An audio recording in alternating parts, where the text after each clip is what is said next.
Well, hey everybody, welcome in. Welcome to Andrelczyk Amusement Academy number 23. I am Brian Andrelczyk, and I am a real-life theme park designer who likes to build in RCT, Parkitect, and other theme park type games.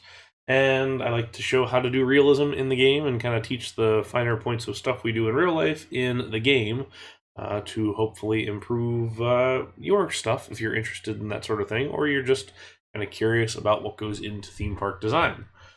So, if you joined us two weeks ago for Amusement Academy number 22, we changed it up. Usually, we would do something like this where we take a couple of different coasters and build some layouts, and that's pretty much it.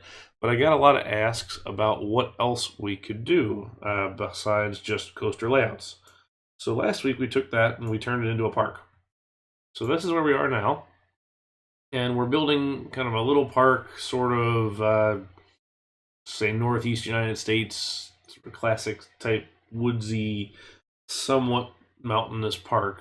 And last time we went in here, we built this nice little CCI wooden coaster based on Raven at Holiday World.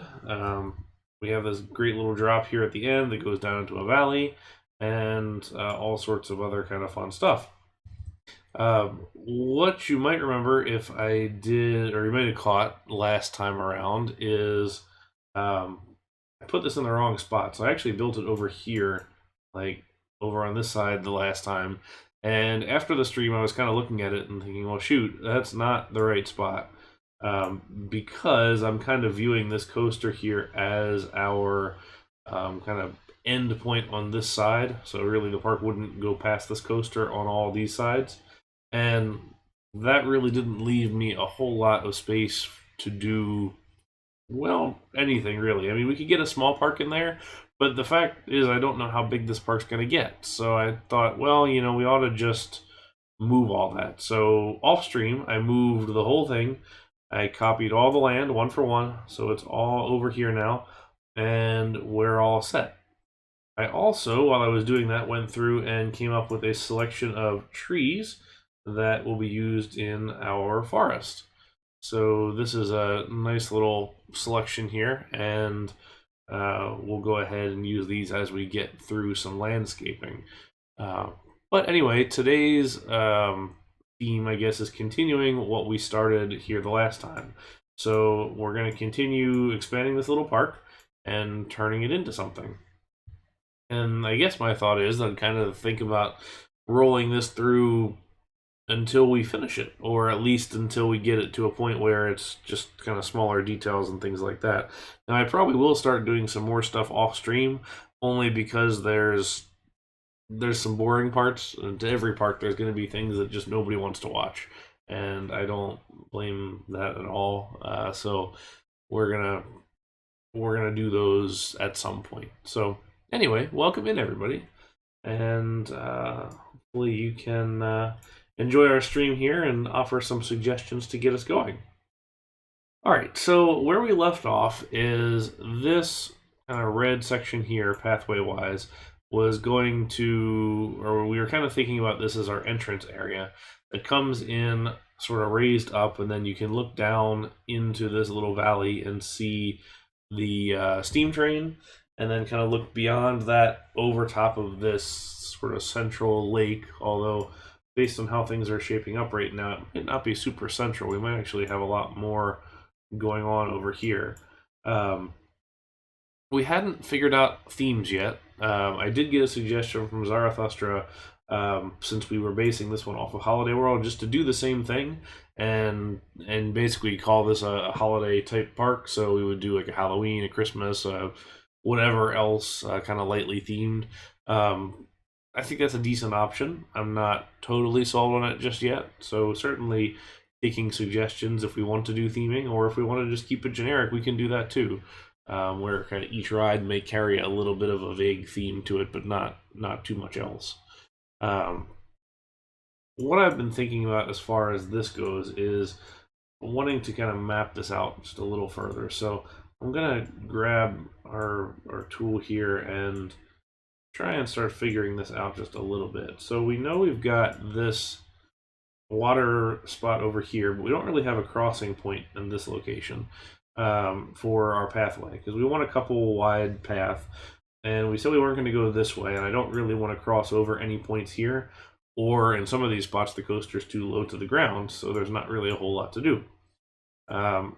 This could be viable, but I don't really like to stack multiple crossing things, so we kind of avoid this guy here. So what I'm thinking is we can kind of connect this together here, kind of come through and make this just real narrow right in here, and kind of pop out around and do this. So we're going to have this sort of hourglass type lake, and then we're going to come through with the pathway and we'll kind of continue it across. We're going to use the red grid here as we continue pathway stuff, so it's important to keep your marking tools there. So then we'll cross the lake right here. This will be the main path. This won't be a cut across. So really we'll have this kind of stuff on this side, and then really the rest of the park is going to live over here. We might bring something around the backside here, so we could like kind of come around this way, but we're definitely going to do this. Now what we don't have to do, and we're not under any obligation to, is keep a pathway right alongside the water. I think in a lot of cases it becomes an easy thing to just have a nice shoreline and then just build a pathway right next to it. But we don't necessarily have to do that. We can actually change this up a little bit and put some rides alongside the water as well. So one of the things that I was thinking of potentially is in our space here, maybe doing some kind of a coaster. And then we'll have this come across, come over and around. And then this looks like some kind of a plaza right here. Generally where your paths connect in a couple of different locations is where you're going to see plazas come together. So this is a good spot for that. And then we can always have something that's coming out this way too, and maybe this way. So we did raise up the land here, and I'm going to raise it up one more so we can get the train underneath of it. I like to avoid as many level crossings as I can. Now, plenty of parks have them, and more parks in Europe have them than the U.S. because lawyers. But we're gonna have one right here. But I'd kind of like to limit it to, I don't know, maybe 3 at most. So this one here is going to act as a bridge going across, which is going to be kind of nice. And then we'll continue this one. And I had a thought that maybe what we do for this is carry it over this way. Keep it within here. And then turn it right. Oh, turn it right here.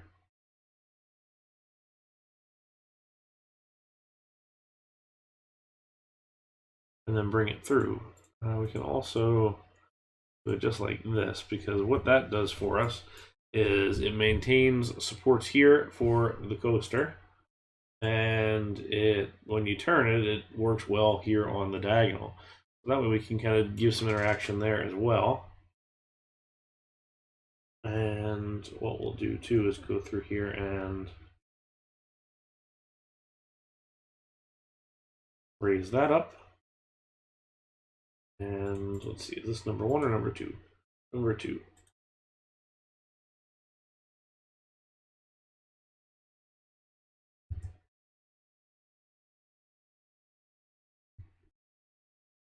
And that isn't disappearing, so we're going to go ahead and do that to get that to disappear. Now we don't have a whole lot of support right here, so we can always come back and put something in there a little later just to give it a little bit better of a look. Okay. Now we've got this lowered section here, and we got to keep that low because otherwise this will be against the ground, and you don't put coasters on the ground. So we're going to do something a little bit different here, I guess, and then just kind of come across and lower some of this land down.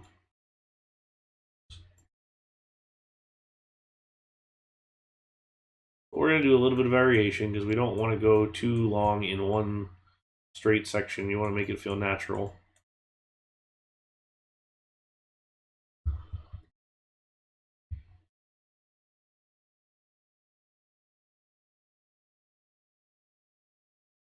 We'll do this. And while we're at this, we probably ought to start thinking about what that next coaster is going to be. The ones that I had laid out initially on our up at the front when we started on with the stream this morning was Mine Train, a Vekoma Flying Dutchman, and a B&M stand-up coaster, which I thought were kind of interesting. Different choices anyway. Not to say that we have to do one of those, but we can pick something similar. If anybody has suggestions on a coaster that we should build, we'll certainly see what we can think. We're looking for something that's going to be sort of a classic or kind of older type ride, so mid 80s through kind of mid 90s maybe. Feels weird to say that as older, but I guess it is. And in the meantime, we're going to keep shaping this up just a little bit. We want to have a little bit of subtlety here as far as the overall shaping goes, because we want to make it feel natural, like we said. Going right up here to this, right up against the side. Oh, hey, Belgian guy, welcome. I'm thinking launch B&M wings, so something similar to Thunderbird. I guess since we are doing the Holiday World influence here. I did think about just doing a second wooden coaster also, but I don't really want to do that, I think, in the end. But Thunderbird's layout is kind of cool. I got a blueprint of that actually up on the wall in this room right now. All right, let's lower this a little bit and get our area in order here. And once we decide what this theme may be, we can go through here and, you know, clean up the everything really, and clean up the queue and all that. We don't really want the in-game queue. We'll get rid of that.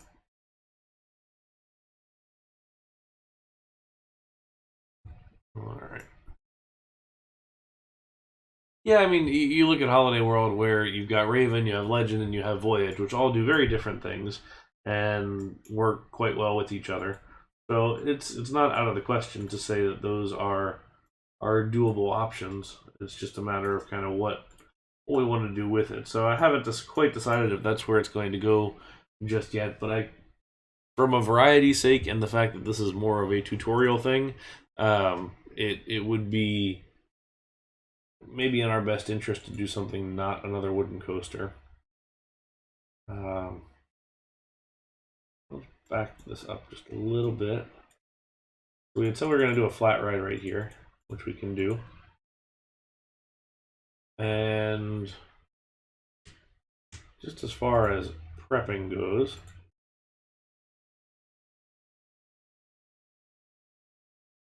this would sort of be how the entrance would set up, and then maybe the exit would set up over here.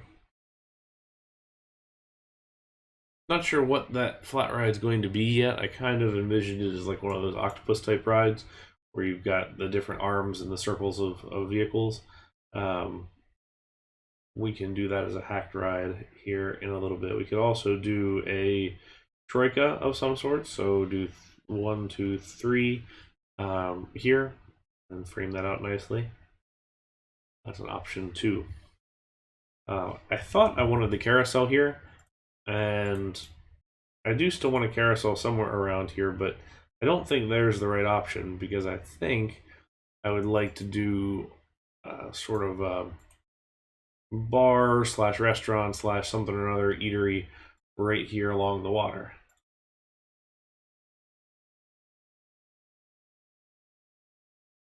We're gonna go ahead and use the land tool, which I'm not a huge fan of, but it also gets this done a little bit quicker, just to kind of bring this down to a base level.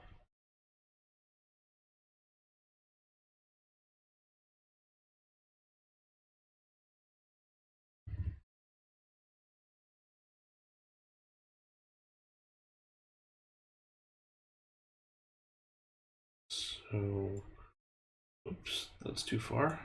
That's too far in the other direction. Go.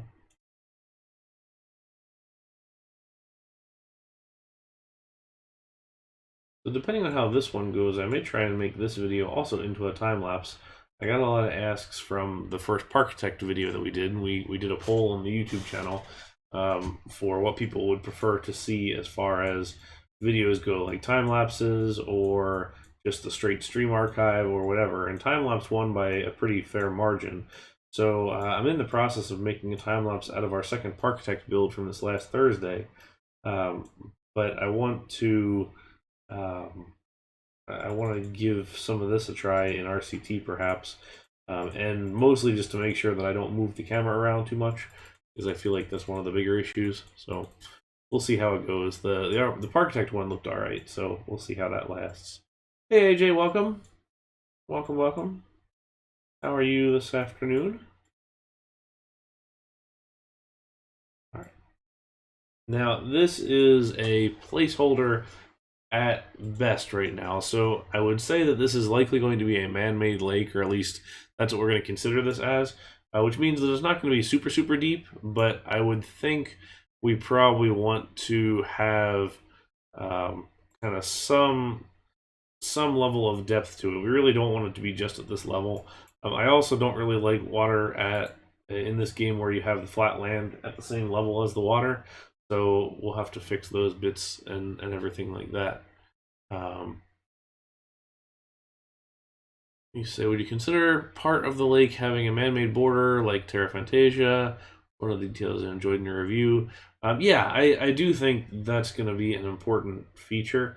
I think that's going to end up happening somewhere on one of these guys, and maybe it's right here where we've got this kind of plaza, and maybe we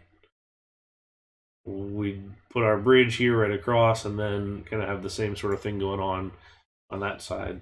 But what we can do, since we know that these two locations are what they are, is connect them, and then we can look at what that bridge becomes. Well, sorry to hear it's so dry in Texas there. You guys not getting a lot of rain, I would assume.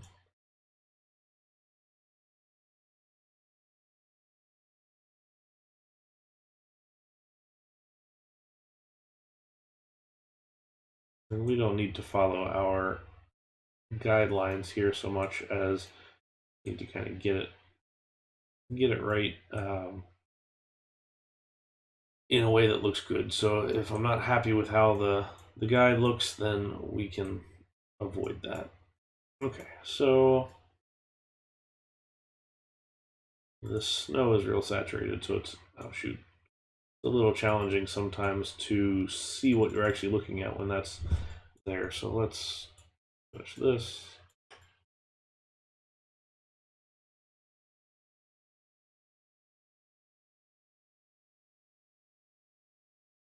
We'll leave the other side for now.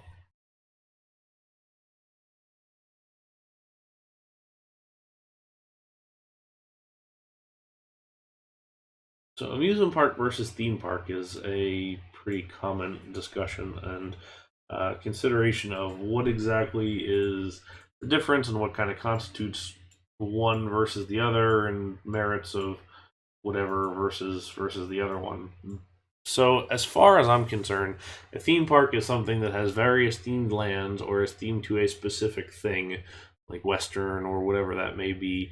Whereas an amusement park is more of a collection of rides that each may carry their own theme, but don't necessarily have something larger, cohesive. Now that would make things like the Six Flags parks theme parks, even though they probably tend more towards amusement parks. Some of the newer decisions at those parks shy them more towards a amusement park than a theme park. But I kind of think of this one so far, unless we do an overarching theme, as more of an amusement park. Now, one of the things that I would consider for an amusement park would be the quantity of rides per kind of area, I suppose, where you're gonna typically have a lot more rides per area in an amusement park than you would a theme park. So we're kind of considering here as we go through this space, figuring out how many rides and where the rides are going to go and that sort of thing. So like we've got our wooden coaster here. We know there's going to be this flat ride here. We know there's going to be the train and the Ferris wheel up here. I'm not quite sure if the carousel is going here or not, but it might be a good spot for it. The other spot for it, and actually I kind of like this better now that we move it there, and I'll tell you why I like this one better. First of all, it sits sort of kind of where I wanted it before, where we were going to look at putting this little dock seating, perhaps. Puts it right next to the bridge as you come across, and more importantly, it puts it right across the lake here as you look across from your entry. So this entry is sort of stepping down a couple of things. So you have this great kind of reveal as you come across. We'll make this real thick landscaping wise here on either side, and you're going to reveal out the train with the whatever station we do to it. I'd like to do sort of a kind of simple-ish station, but do a little bit of theme to it. Then you're going to have this nice lake, and then beyond it you're going to have this nice carousel, and we'll have to put some kind of a decent covering over top of it. So I see what you're saying about carousels being an entrance thing, but I kind of like to change that up a lot of times because they're not always an entrance thing. Now, in kind of classic theme park building or amusement park building, they tend to be, but in other spaces, they tend to be sort of this kind of special considered area. We'll take Six Flags Over Georgia for an example, where their carousel is all the way in the back, but it's up on a hill, surrounded by a car ride, and it's sort of in this kind of really nice, ornate structure surrounded by trees. And I've always liked that. I thought that was a really nice touch. So I think that's kind of what I like about these sorts of things. So that's why I want to put it here. This space here also allows us for this sort of allows us to do something. Whether we do a tracked ride, we could probably get a small car ride in here if we would like to do that, or something else. I'm not quite sure what yet, but we could do something there. Yeah, AJ, Six Flags Fiesta Texas is kind of odd because you've got your boomerang up front, and then you've also got the Batman clone, which is really up front. Like before you even go through the plaza is the turnoff for the Batman queue, which is really bizarre. It's such a strange design. Okay, so let's look at this a little bit and see how we want to do this. I kind of like this jut out as part of our bridge. I don't really want to go too big pathway wise because we're not going to have a lot of we're not going to have a whole lot of wide pathways. Well, plazas, but maybe it's a too wide path here, and I don't think it needs to be anything more than that. Definitely wants to be wood, I would think, or some kind of surface like that. So let's see. We don't really have any options here. Add some in maybe. Let's see how this is gonna land on this side.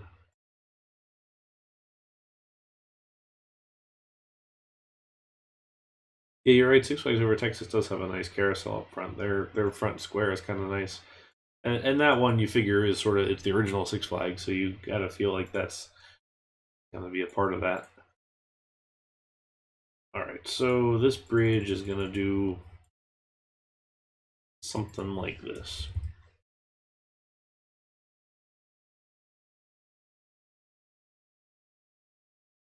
So we could do, say, a little.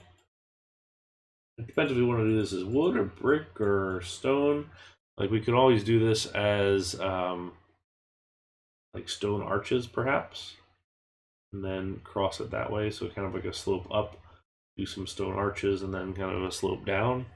Um, the wood feels rustic, which I do like, um, but I'm not opposed to some other options. I do think you're right, though, Belgian guys. The swan boats or some type of boats like that are necessary here, I think. And so maybe that sits on a dock here. I was kind of hoping to have this coaster like dive over the water if we do one here. It's not to say we will. Let's expand this out just a bit.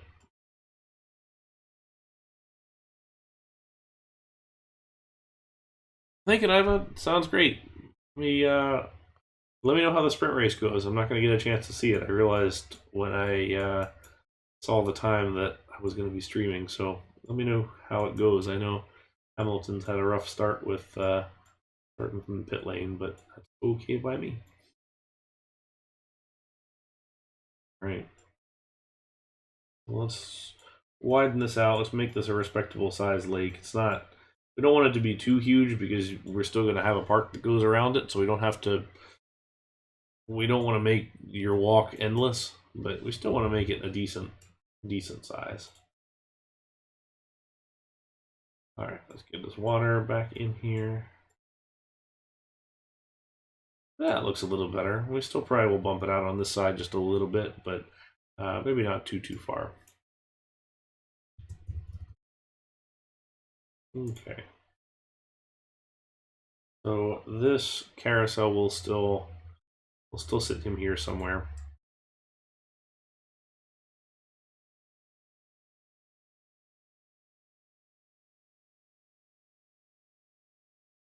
Okay, and then as far as this level crossing goes,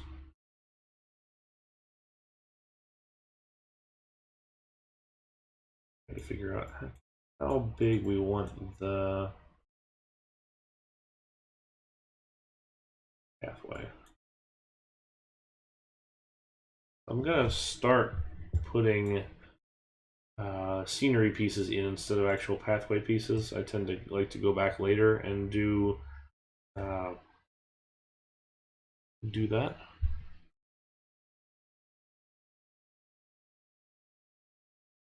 Alright, so we'll get rid of this. If you put the surface above the track, or the track below the surface, however you want to look at it, and your supports go away. Which is going to be key as we come through here with a plan. There we go.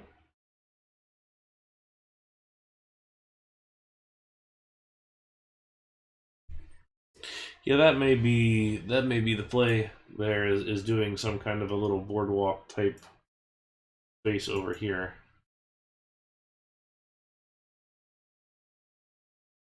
Okay, that gets us across.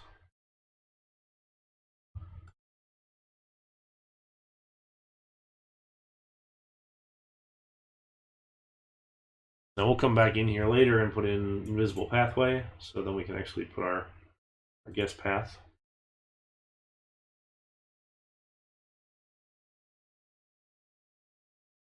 Now we want to make sure we're paying attention to fencing.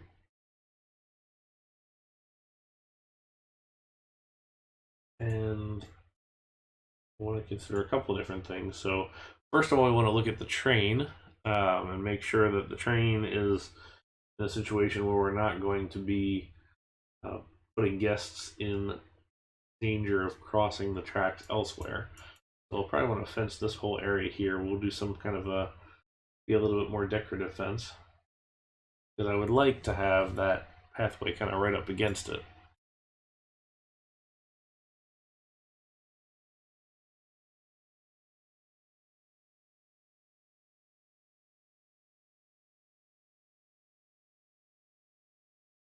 We could kind of have this come out to something here, and then a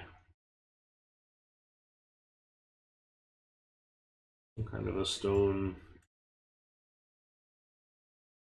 edge point here.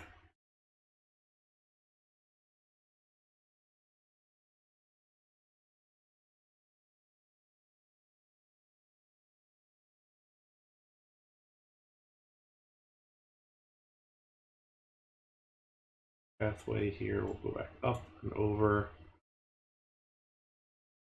up and over. Yeah, the white picket can look pretty nice.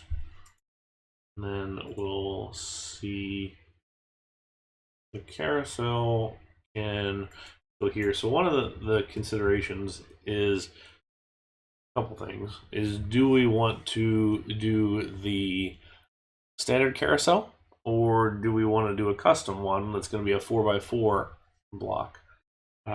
We can kind of go either way as far as that goes, and see how we want to go about it. But we do the 1x1 or the 3x3 standard carousel. We'll basically have a queue that does this and wraps around the one side. That'll make it a 4x4 anyway, because we'll want to cover that queue. But it kind of all depends how we want to go about it, whether it should be custom or not.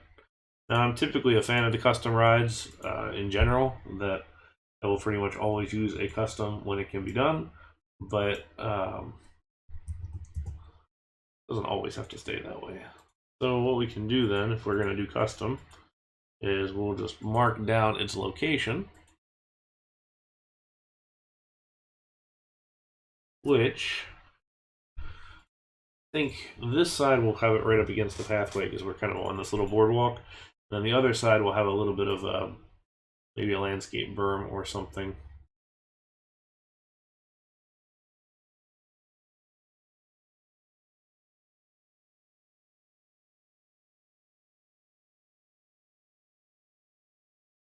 Then this can kind of come up through here. Our main path is going to circle around, and then we'll go across and go this way. Yeah, I think you're right. Things on Tracks is better visibility, and at the same time, we can do a nicer roof without the hitbox of the carousel being an issue. So we can kind of do this one here, and I'll probably do the Ferris wheel that Kino's put together for the custom ride, and that should make a pretty good option here. And then as far as scenic and scenery goes, we can do sort of a nice covered option here. Not quite sure what that's going to be just yet, but we can look at that. It'll to give us a 5x5 or a 4x4 to work with. At this stage, we can do a 4x4. Then we can kind of do some flat awnings to cover the queue on this space. I always figure, carousels are pretty much always covered anyway because they got to be rain protected.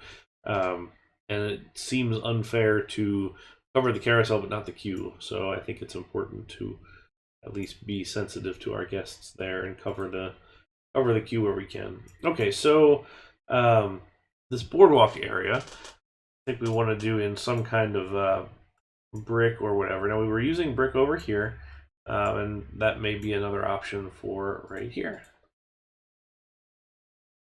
That is, however, going to change what we do for the sidewalls.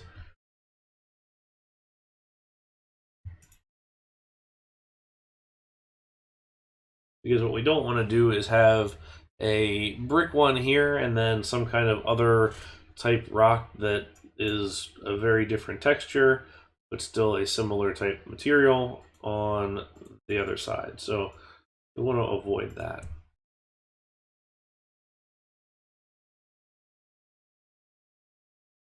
We can do a lighter concrete pad.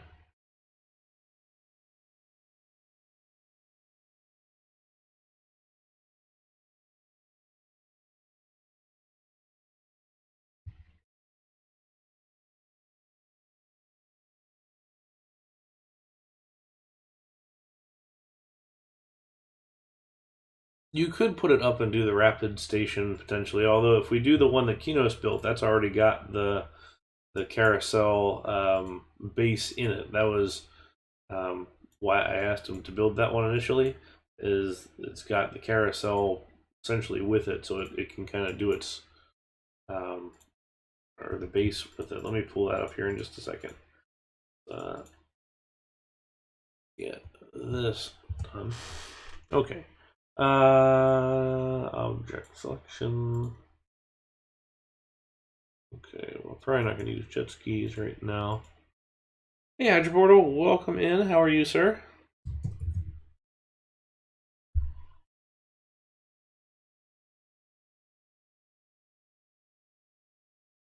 I don't know what he called it.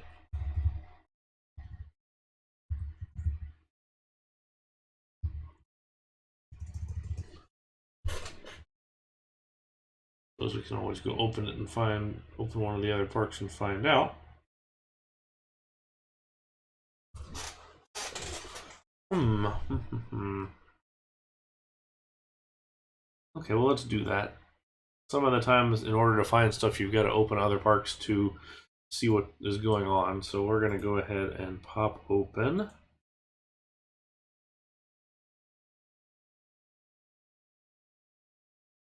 Head-to-head 9, number 2, and look at this carousel. It is called the Horse Carousel Car Platform. All right. See here too while we're at it. Is there any other pieces, parts that we want to bring in? We're going to use this same brick, so that'll look good. Right. What are you building on, Hydra? You doing something new?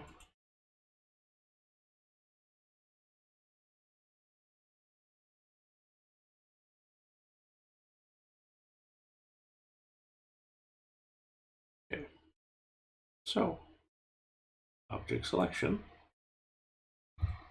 Horse. There we go. Okay.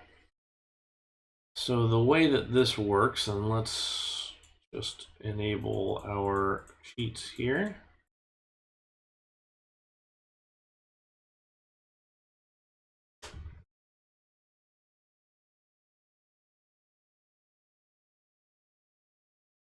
Last piece, we'll just do it like this. Higher mode.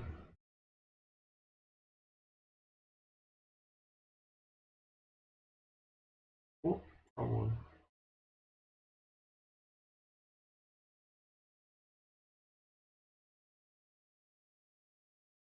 See how many we've got. Ooh, Punch Train Beach. That'll be nice. Okay, so first things first that we realize is we're facing the wrong direction on these. And I don't know if, let's see, what is this called? Junior 2.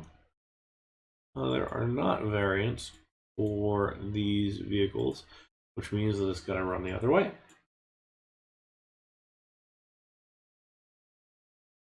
I look forward to seeing that more of that Hydra. Sounds like a nice option. Okay.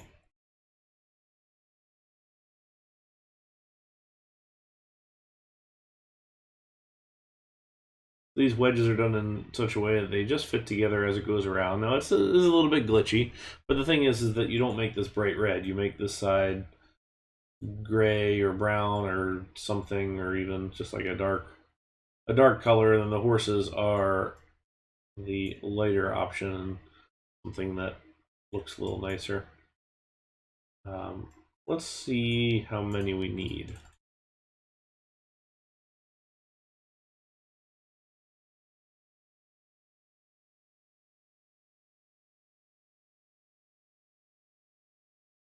Because we might as well just do this hack while we're here.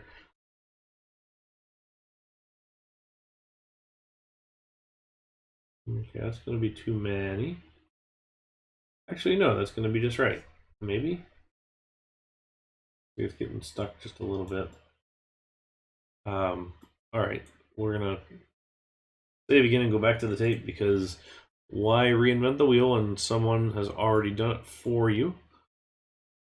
Let's go back and look at Tokyo Dome one more time.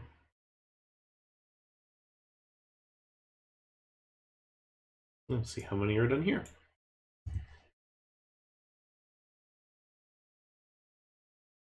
Okay, 1 cabin, 13 cars per train. So it was done. Perfect. Okay. Shoot. Find our file. Gotcha. Okay. So easy enough on this one. We will give ourselves a start here.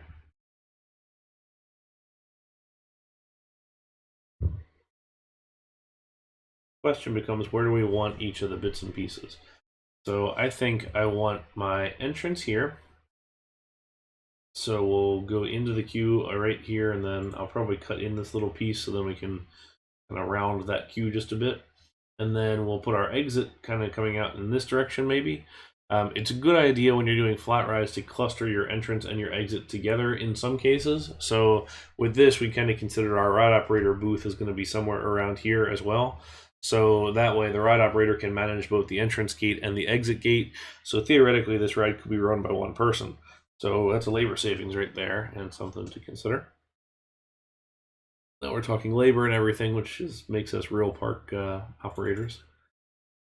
Okay, I'm going to raise it up just a little bit, only so it just doesn't jack with our pathway when we come put it through later. It shouldn't, but just in case. They're just sort of hacking tips and tricks. Okay, let's drop down below.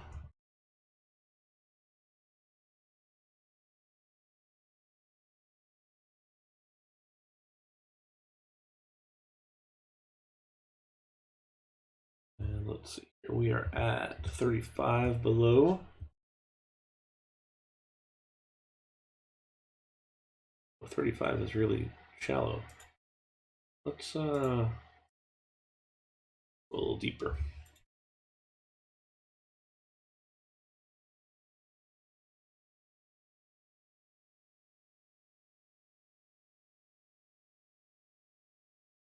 We could do a wild mouse just to give us some tighter corners, make this a little more compact. All right. 30. Okay. Okay. I'm going to use chain lift.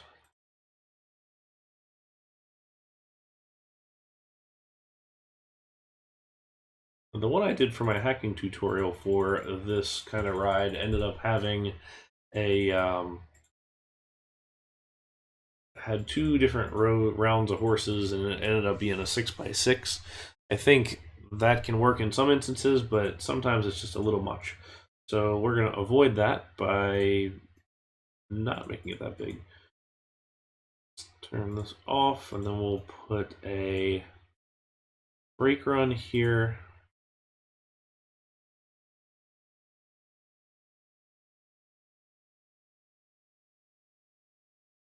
Never give my rides quite enough time to slow down, I feel like. You want to have that nice gradual slow down.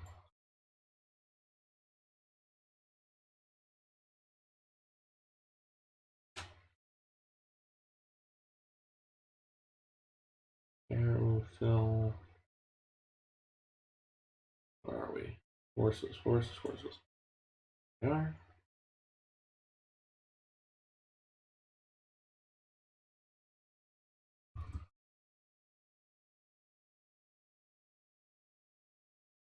Okay, so we're going the opposite direction.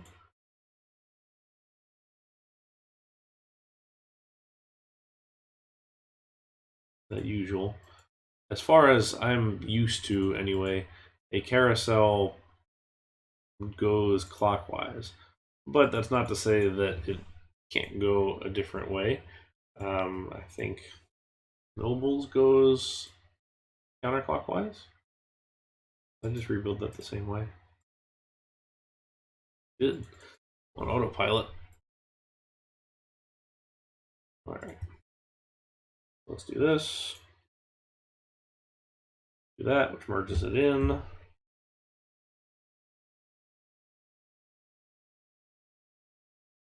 Okay. Entrance, exit.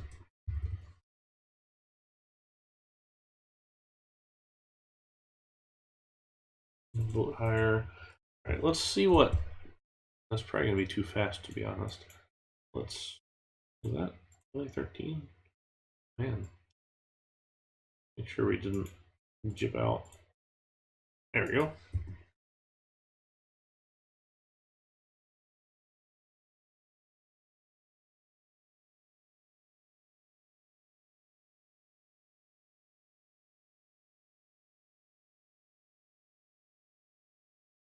Oh, 10 miles an hour is way too fast. I don't know. That's a little quick. Let's slow that down.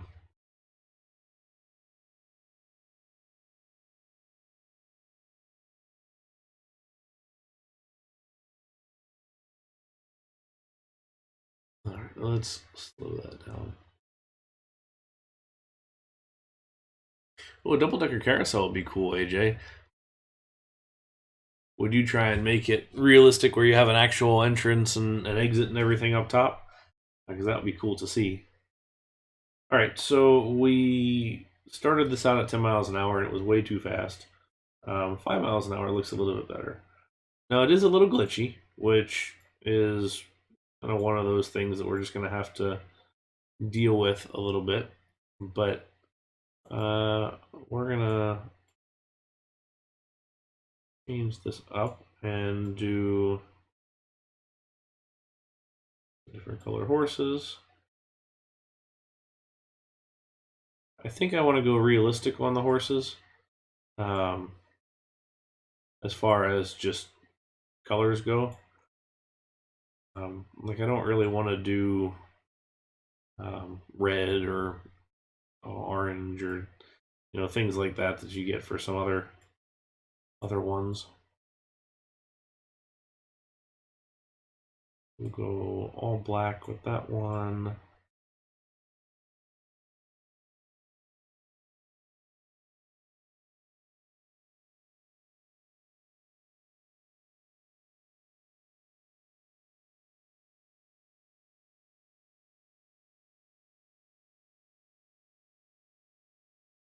You want to see simple hacked rides? There you go. This is the first one that we did, and we knocked this out real quick.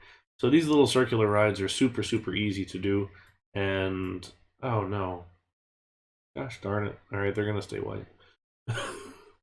Crap. Well, car one will be all black, so that will hide down below. Let's get him running.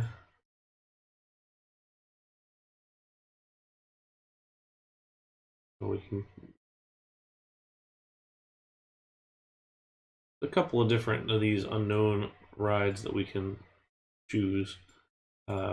We don't necessarily have to pick any one particular one. They do get rid of the chain lift sound below, which is what we want. Different than using, say, Crooked House, for example. Unknown Ride 38 is interesting because it brings it up and it's a little taller, which I didn't necessarily want, but that may be what we stick with. Okay.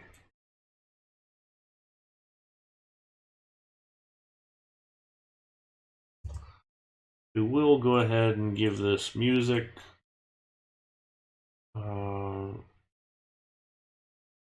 And give it organ style.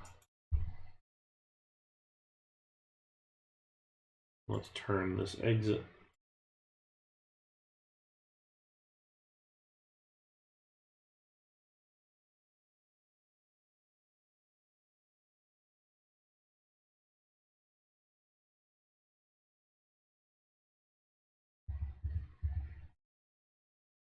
0. There's our pathway. Okay, so now we have a nice little carousel here. Let's get rid of the entrance and exit, which I gotta make this visible first. Then get rid of that. Then make it invisible again.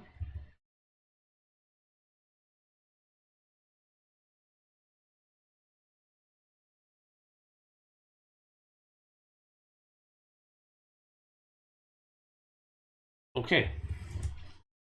So there we go. We're making good progress now. Now we are going.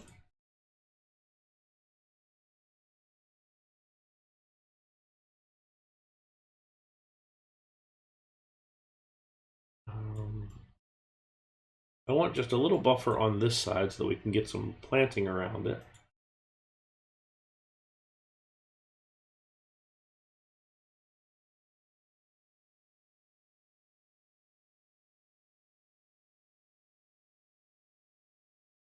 And we'll see what we can do here. This is a good distraction too from our second coaster, because I still haven't quite decided what I think we want to do there yet.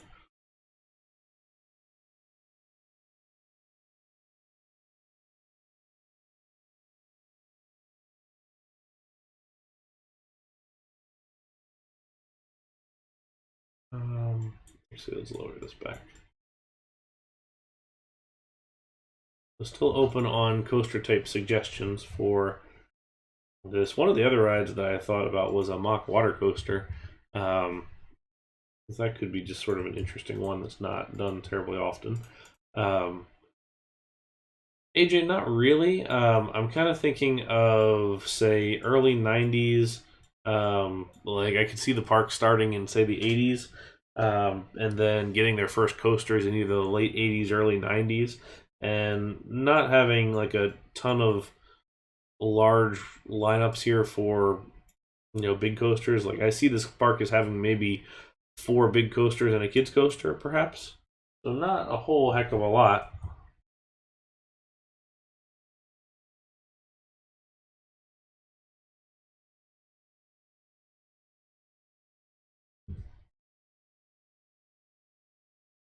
Well, and that's the question: is do we want to do an arrow loop and cork? Do we want to do, because there's a part of me that would not mind doing an arrow custom looping coaster of some kind, because that was definitely a thing. And granted, a lot of these smaller parks would have probably had standard designs, but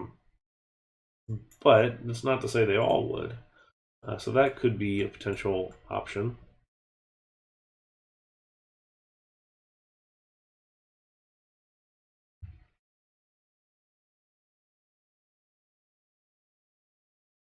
Yeah, something like Orient Express could be cool with the interlocking loops. That would be a neat touch, perhaps.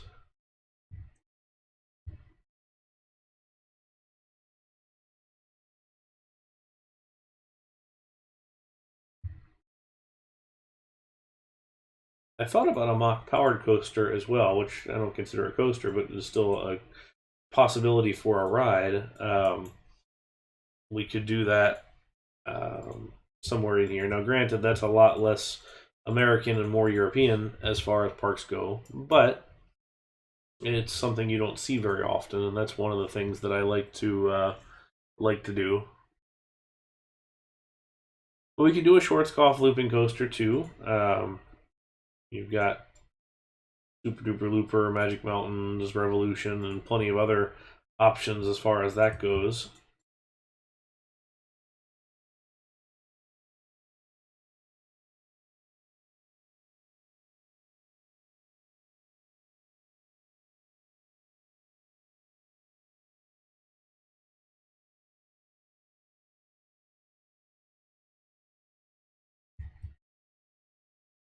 Okay.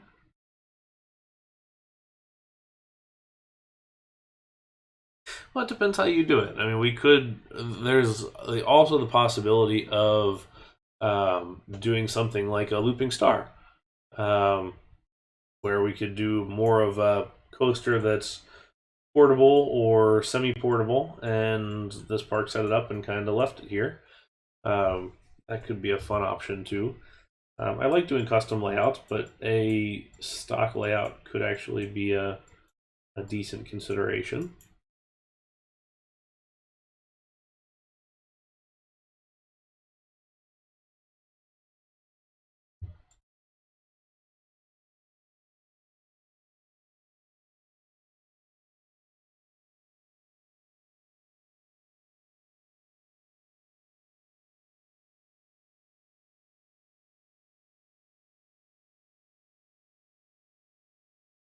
Yeah, so maybe we play with looping star layouts and see. I know Henkert did one in Grand Tour that looked pretty nice.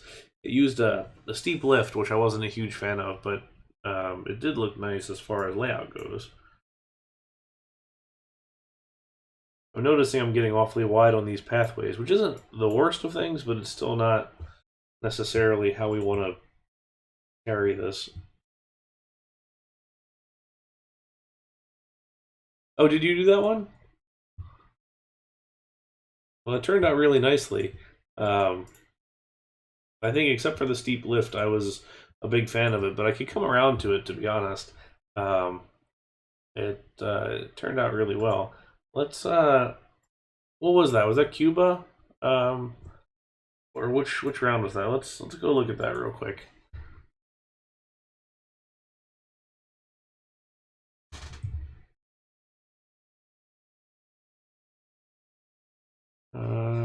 Let's see here. It was any Grand Tour, Cuba.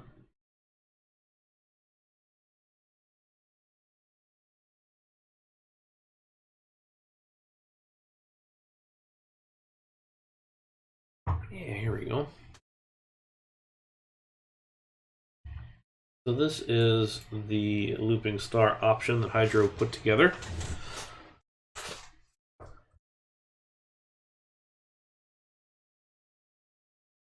Hey, Pittsburgh Dan, welcome. Welcome in. I wonder if there's a better way to do that if we stretch it out just a little bit. Because I do like the supports, and you know I do love a good complex supporting job. I could just reuse my Schwarzkopf Jetstar that I put together for head-to-head, but didn't ever use. Ursula spinning coaster is a good option. You like that one. Jetstar is a good option too.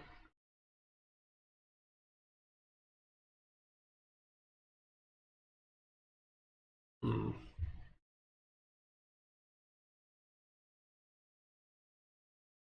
Well, let's see. I do like a good spinning coaster in the game, although it's hard to get the Gerstlauer and Mauer ones to look any good based on A, the size of the car, and B, the overall look of the thing. But that said, we could do a mock spinning coaster with a train, um, like a full train, which could be a nice option. I do love a good custom mock spinner. A bobsled is another interesting one because I actually thought about that because I love doing bobsled coasters. Because they're just such an awkward ride in this game. Um, so we could do that. There's my let's see here. So here's the Jetstar that I made, and this could be an option. Although I had to bring in a bunch of support pieces. Um, this could be one of those small coasters that the park would do early on, and then it just kind of lives there, and kind of like Lagoon Park in Utah. Although I did give this one to Andrew to use for his thing, so maybe not. But we will see. Let's oh, I forgot this one likes to corrupt for some reason.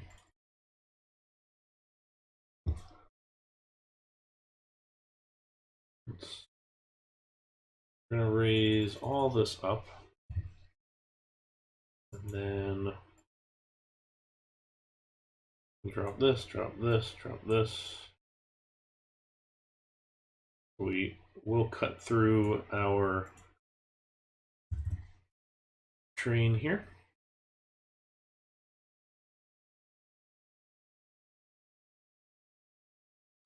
Yeah, that arrow mine train was quite nice. So mine train's an interesting one because I haven't really done a whole lot of them. And they are kind of a good early park option, so that could be something else to consider as well. Because I just like doing rides that aren't used a whole heck of a lot. And I don't think you see terribly many good mine trains in RCT either. I think you used to. I feel like that used to be a thing that kind of everybody did, but less so now, maybe.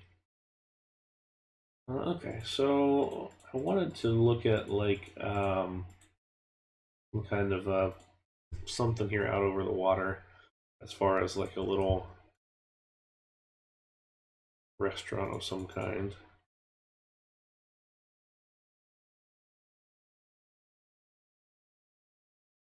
And then we can like put the like have where are we here? Where's my roofs? For the thinner roof, because I know we added that.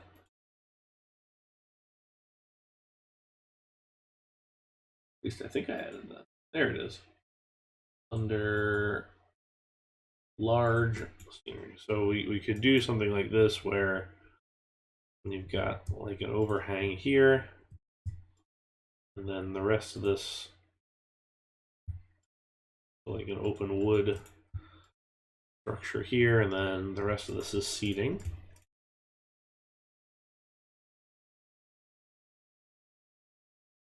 Look to do that as sort of a wood base or platform. Let's look at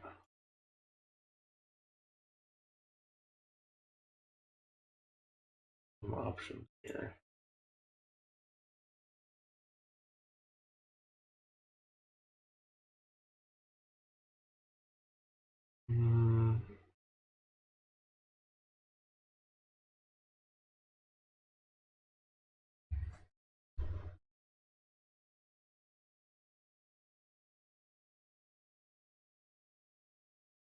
Trying to find some good wood platform scenery options. Okay, the Kong boardwalk path is probably going to be what we'll go with. I don't see myself using either of these support pieces, so we'll trade those out for the Kong path.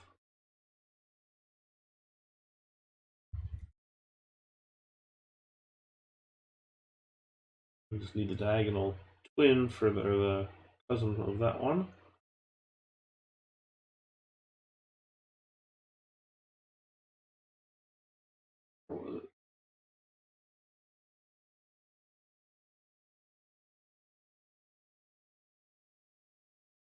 There's two different options. Looks like two different ways of this moving. Turned out. Okay, there's that one, and then there's that one. Okay. So we can do this sort of very dark brown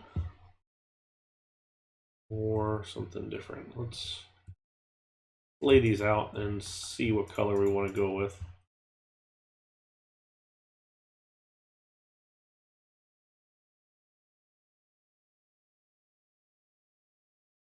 This is awfully rich as far as a color goes, which I don't necessarily mind, but I also don't want to go too heavy on it.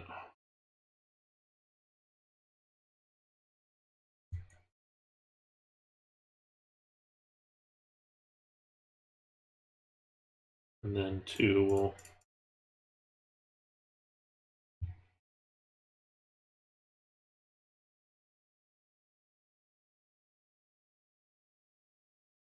set this up so it becomes a consistency thing. So once we use it for one, we definitely want to use it for the other. So we've got 1, option 2, option 3. Ugh, not that one. All right, so what do you think from left to right? Option 1, option 2, option 3, option 4. I kind of like 2 and 4. Yeah, it is the Kong boardwalk path. Hydro. Do you have a better suggestion, or is this the right thing? I'm kind of leaning towards 4 because it's not quite as saturated as 2, but I could go either way. All right, it seems like the general consensus is 4. So let's. Yeah, there we go. You like the wooden blocks better? The thing that I like about this one is I don't have that thickness if I don't want it, so I can go the other way. Let's pull them out real quick though and take a look. Certainly not worth, or I don't want to give it away if we think it's a better texture. Do you use the full tile ones, I guess? Is it under building blocks or what is the full size one called? Ooh.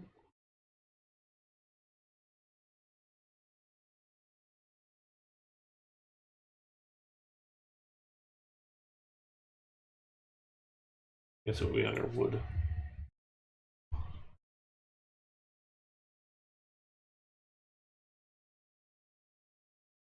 And you mean the actual wood block here and not the half plank, because I do use the half plank pretty regularly as well.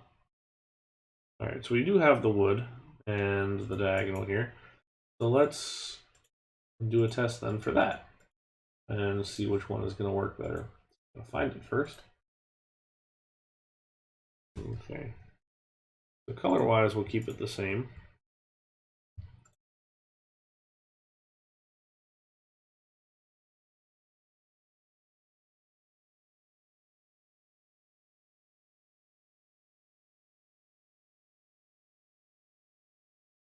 All right.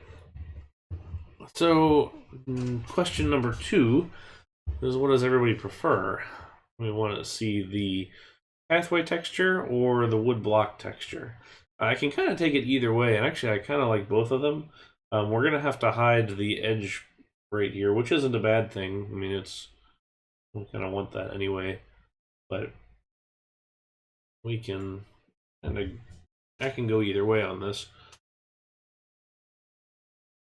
And just whatever we use here, we're going to use on these other bits and pieces as well.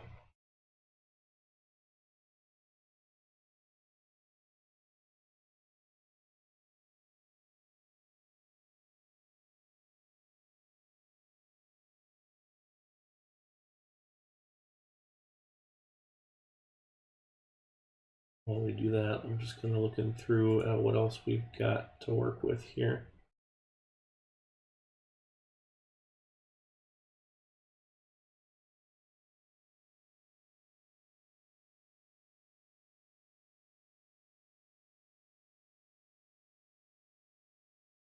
We will need I don't quite like to use these fences everywhere. These always end up being a little bit too thick for me. I like to use the post and rope more so. This may be our starting for here. Yeah, the question is how would we go about this? Now, we'll have a little bit of post and action going on here. Where's my?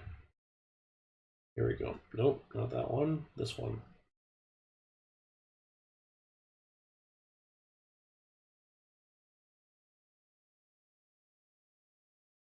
We'll have these guys.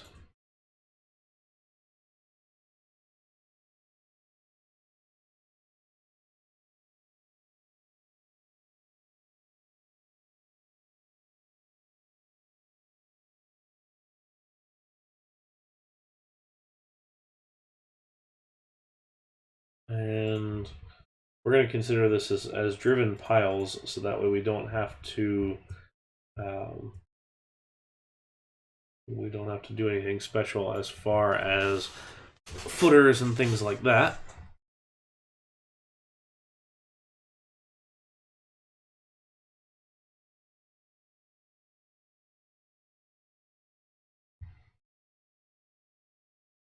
Now this one will have the edge piece here that we would need to get rid of in some extent.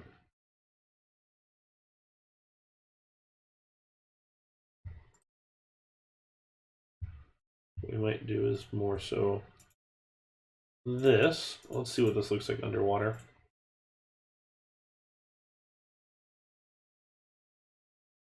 Can't super see the other one. Wonder if we paint that white, if it's any more visible.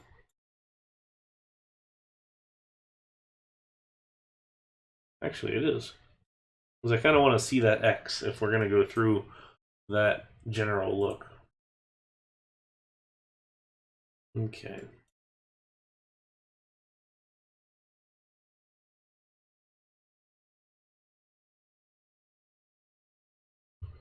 So, anybody have any thoughts on which one of these textures they like better? Like I said, I'm pretty open to either one.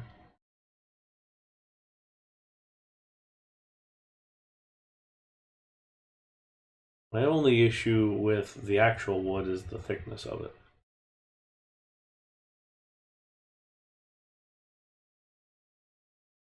Which we can definitely hide. I can also hide this quite easily as well.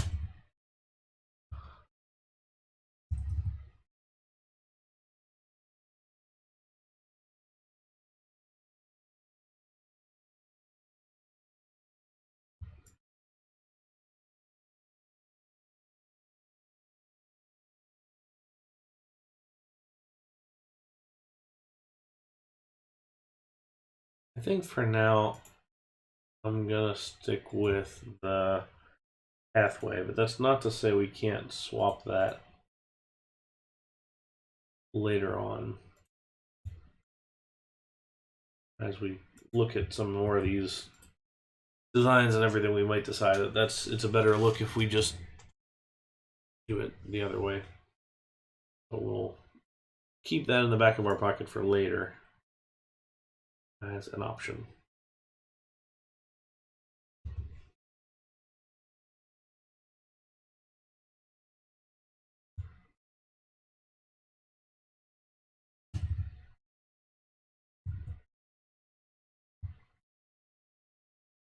We do want to avoid getting too much brown, because that's definitely a thing, but the way to combat that is to make sure you get enough landscaping in here and enough just kind of good detailing, so we can avoid just too much of one color type. So your buildings, you want to make sure we go a little bit brighter on.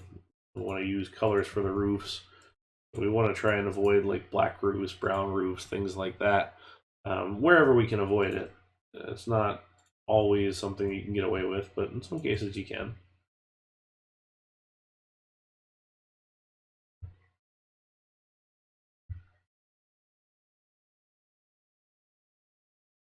And we're going to use the gray there because it shows up a little better under the water.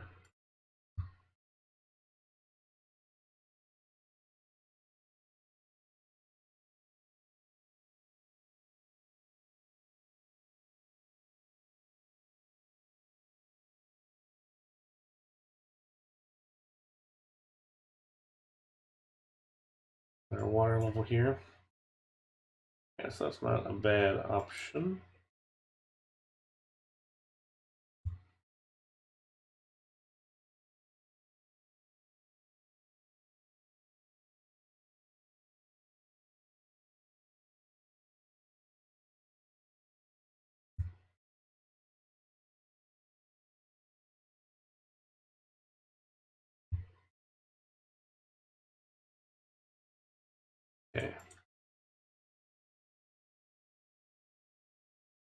So now the question is, what kind of a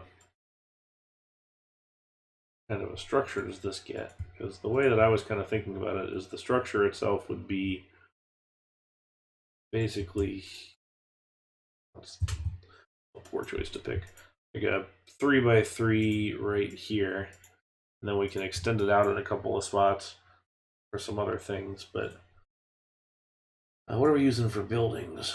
We were using yellow. We'll see yellow.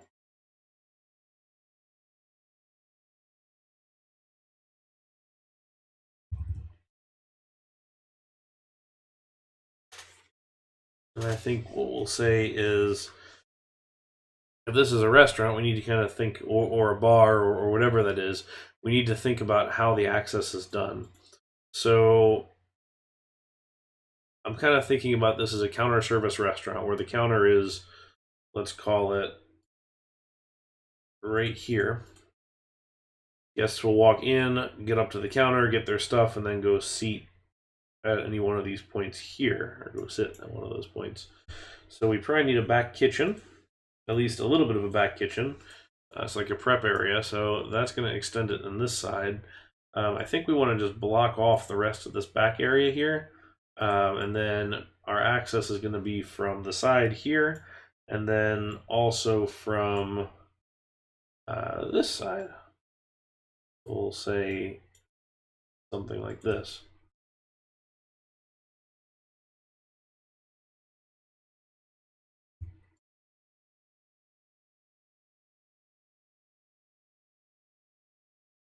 The more that I look at this, the more that this probably needs to end here.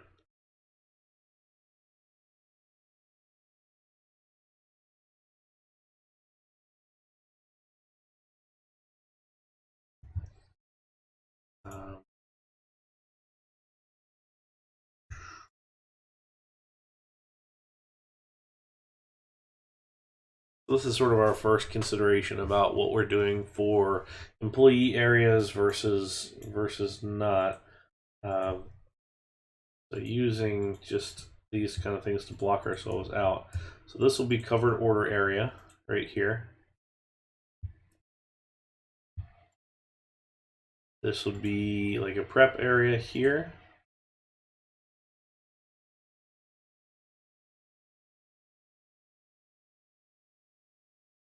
And then this can be a kitchen. And then we'll have like a little back area here.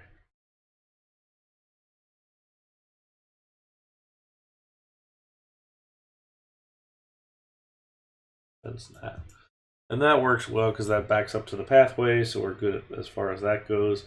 What we do need to do though is bump this path back a little bit, I think, just to give us a little bit of clearance so we're not right up on top of the back side of this building.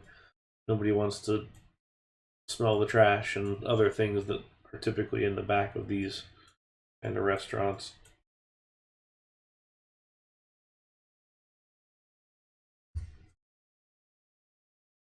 Let's take this.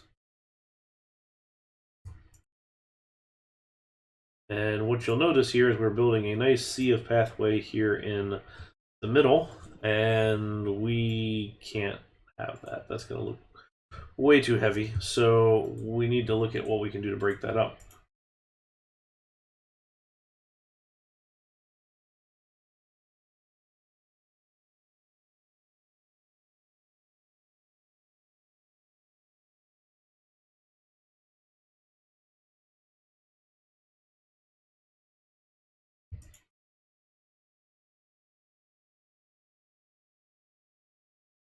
Maybe the access is on the side here. We keep it off of this main back path.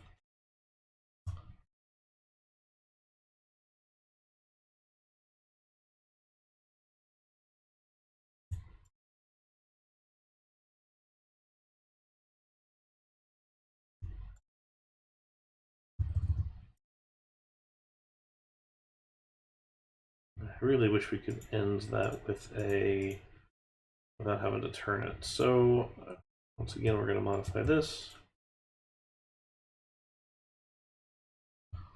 Don't be afraid to do and redo and do some more and redo it again, and as many times as you need to get to something you're happy with. Okay.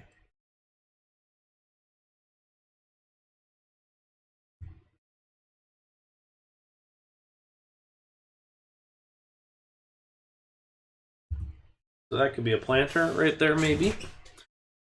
It feels a little bit big. There's really no one. I guess this square sort of is what encompasses a lot of it.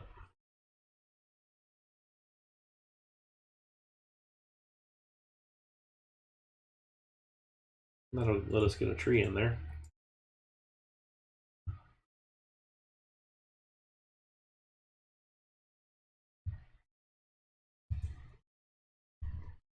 And we can extend that out a little bit and just kind of bump it out, make it maybe more of a triangular planter. What kind of options do we have over here? I like to use, zoom.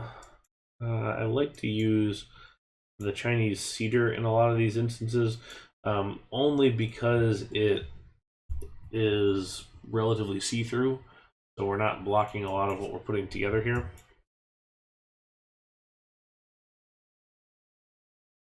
Let's go ahead while we're at it and clean up a little bit. Yeah, AJ, I use this tree everywhere. It's probably my favorite of the original game trees. Granted, we're using a colorful version. I think my favorite just overall tree has got to be this guy from Che, the honey locust tree in the large size. I think I can use this guy everywhere, but I love the big trees. I think they're absolutely fantastic. Okay, so let's clean up our pathway markings, make sure those look good. And that way this looks a little more like a semblance of something that we know what we're doing. Okay. What am I doing here? Okay, so that's our interior here.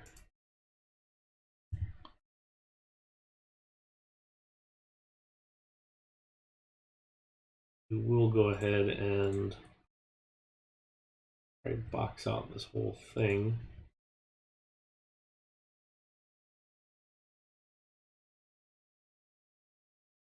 That way we have a nice little back area here where we can put a dumpster, we can put a potential break area, we can put anything really. And then we'll put down a nice little route here for deliveries and other fun stuff like that. Right.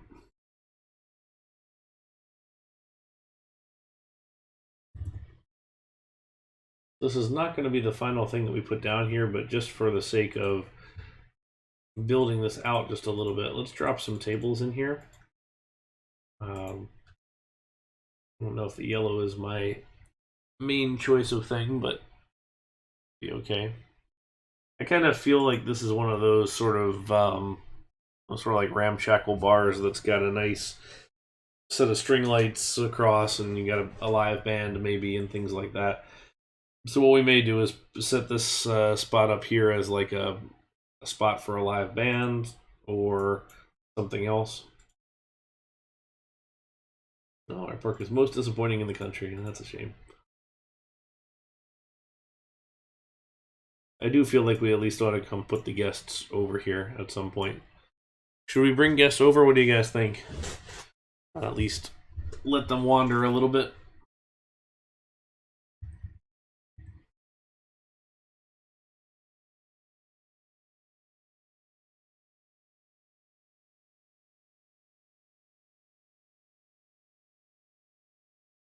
Yeah, it's kind of nice to have the guests, I suppose, just to give them a little bit of something to wander around. Granted, I usually build on pause, but not to say that we can't do that. But it would be nice to have the guests on that coaster. Let's temporarily put them in. Well, the nice thing with finding the way to get stuck is that you're identifying your issues for later, um, because that does become an issue in a lot of cases. Um, Probably ought to go ahead and move our entrance while we're at it. So let's pause here and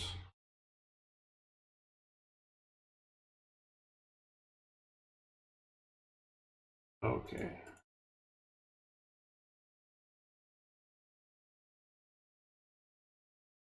Uh, Close enough.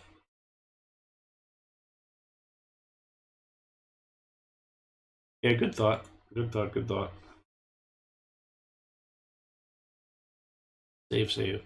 Even though OpenRCT is pretty damn stable now, it's not totally there. Okay. Entrance.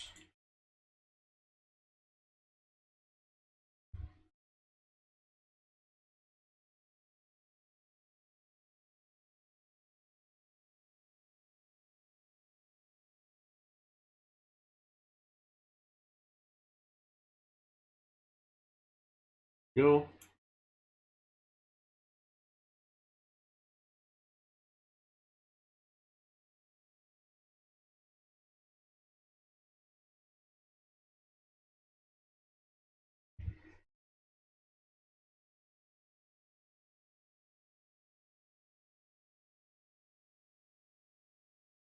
I don't actually know how to get rid of that, to be honest. Let's see. Let's get rid of guests right now, though. We have our sad little park right here, which is, according to all of these guests, the most disappointing park in the country. Bring our handyman over here.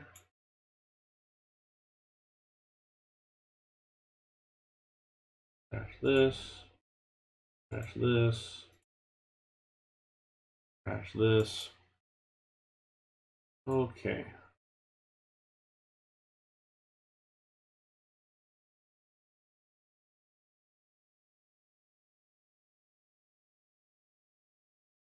I really have no idea how to delete that.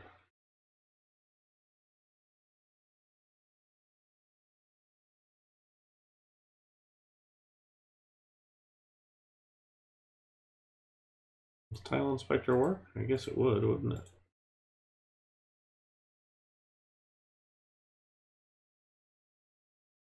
Well, yeah, I guess why wouldn't it? Alright.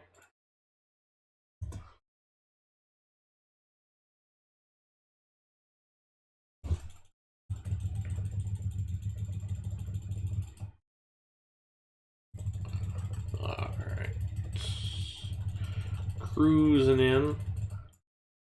This is typically one of the later things that I do, but it's not a bad idea to do it earlier just because it's good to find the issues that you have in your park from a guest standpoint. Now, granted, when you're halfway finished with the park, it may be more of a hindrance than anything because you're still playing around with it, but it's something at least you can see how it goes.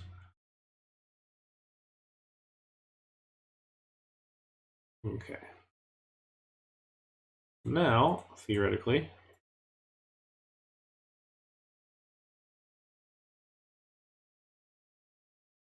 yep.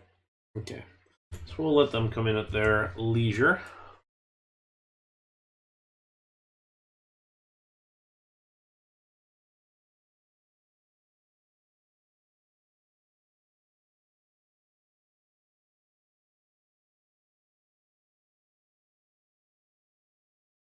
And then this structure, we'll think about that just a little bit. Kind of a dock structure or something, perhaps. And then we'll think of this as our front counter.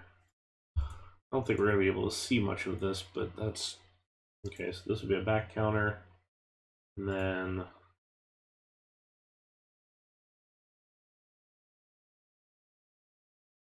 kitchen.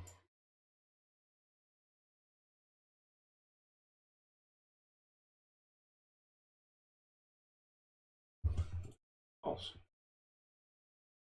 I am going to do this in two diagonals just in case we decide later on that one of these gets a different color.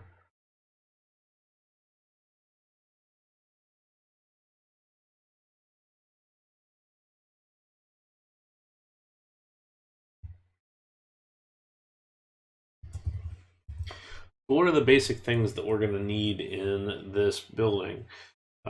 We've got our seating. We've got the walk-up counter here. So we'll want to put in some food stalls to actually let them purchase, and then we can kind of cut out those here later. What do you think this little restaurant ought to serve? To me, it kind of screams like hot dog, fried chicken bar kind of place.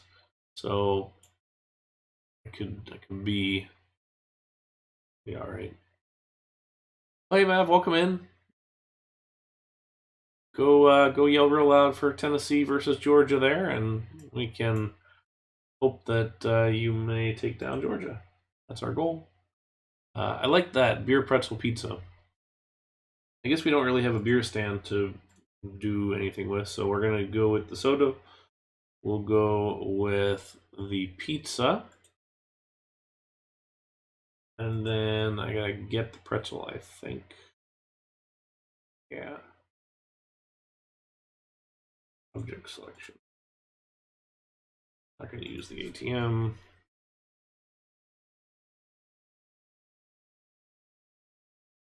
Pretzel.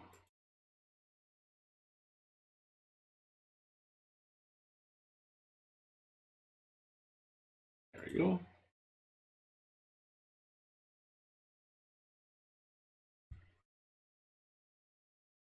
What I do want to do on this one is going a little bit of trickeration here.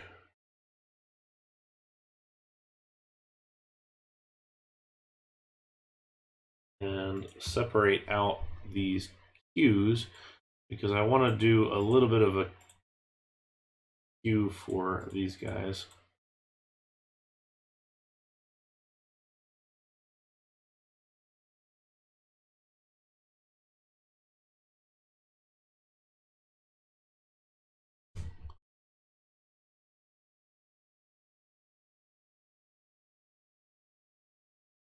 That way it'll kind of look like they approach it more head-on than anything else. All right.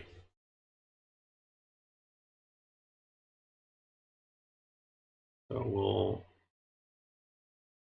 have our food stalls here, which will open up. Anybody like to name our nice little lakeside bar?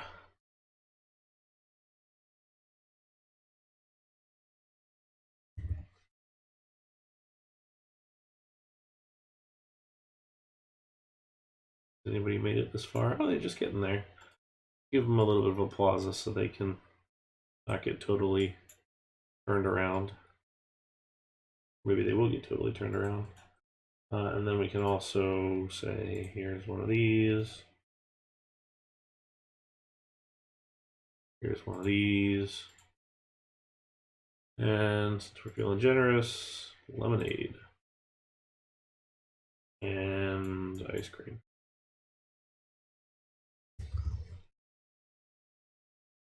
We got some takers on the wooden coaster. All right, already ridden some. Not bad. These were our first customers. That was 11 customers so far. Very nice. Okay.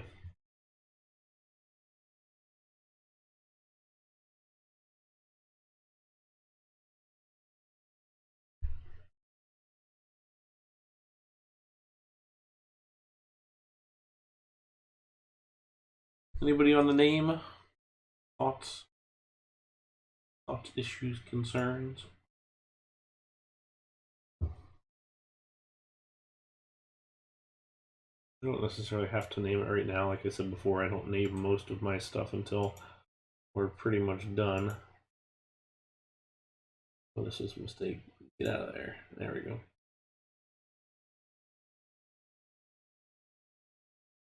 We're gonna put a little bit of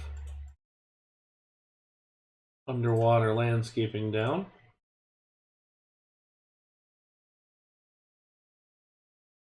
This real thick plant here, the MKX 41, is fantastic, but you have to but you have to soften it with, I typically do the MG long grass, because otherwise it's going to just become a lot.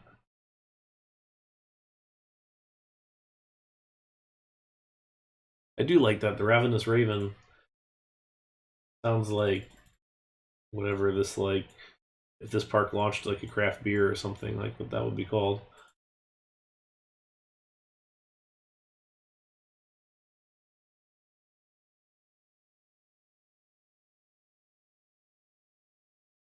Okay.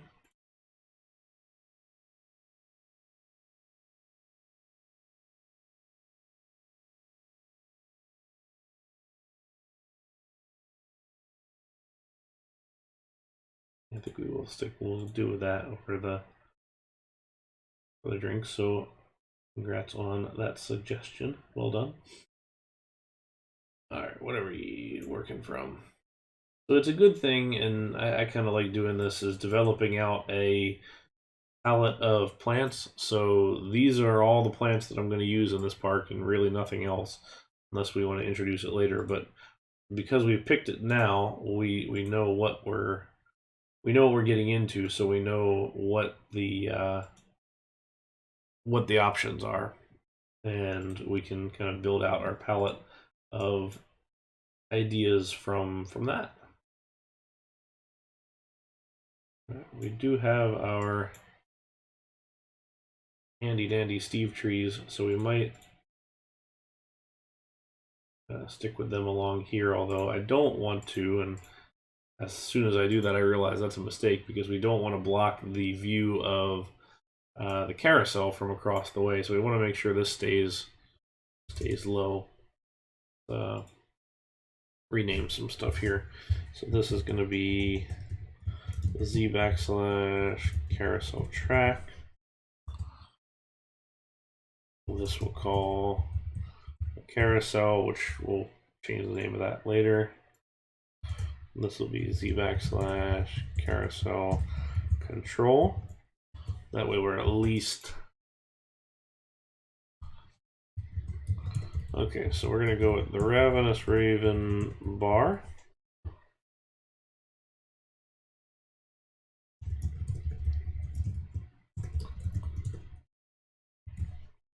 And we're going to call this all the same thing, just so we can find it.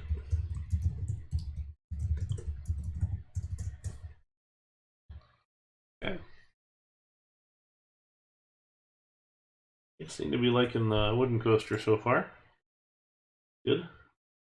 Somewhat amazing that we can have a park rating of 830 with nothing but a very, very, very long walking path, a wooden coaster, and a couple stalls. But you know what? Doesn't take the peeps too much to be happy, and that's a good lifestyle. Where I want to be. Doesn't take me much to be happy. Okay. So let's get rid of all these stalls.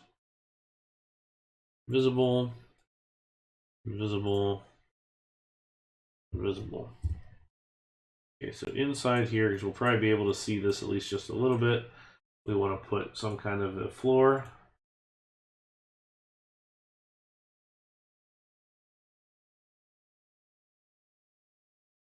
This is one of those spots where I try not to go full on brown for everything.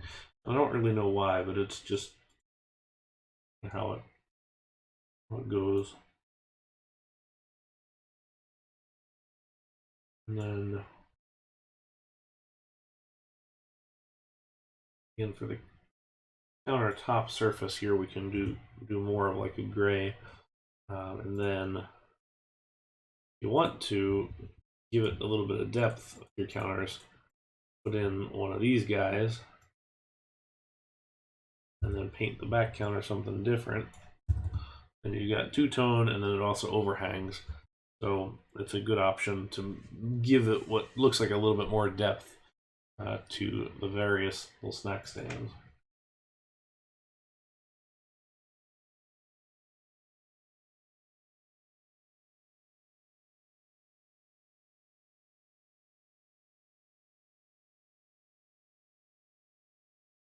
Over here we did the kind of board and batten, and then we had the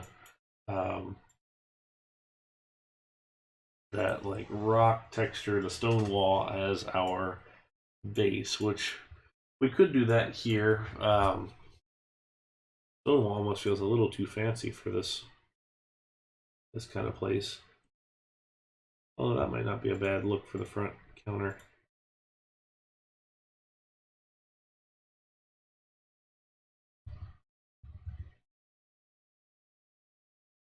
Or not.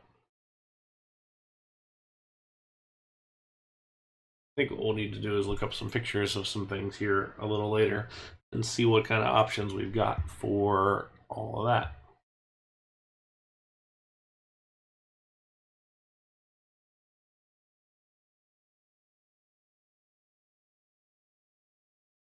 So, I guess across here, and then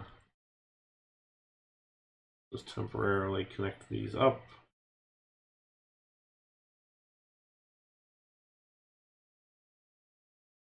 Open this up.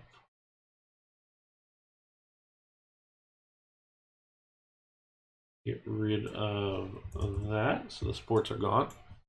All right, so at least now they can eat and do their stuff.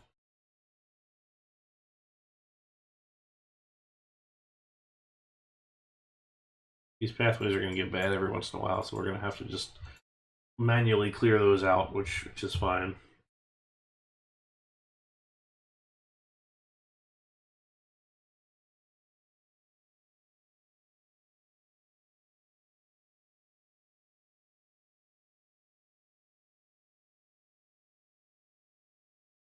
I want to set that in there, which lets us put benches just like that.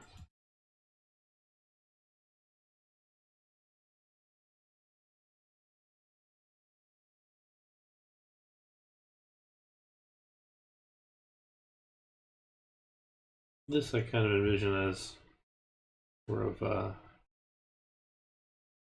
more so like a wrought iron, but start here and then see how we want to go with this. But I like the verticality of it, and it's probably going to be the best look for this. Now is the time we can go back through here and change this, although I screwed that up. There we go.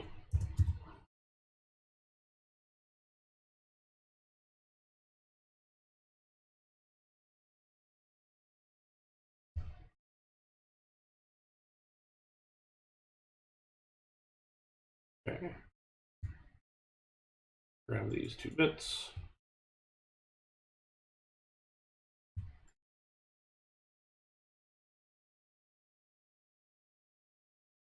Okay.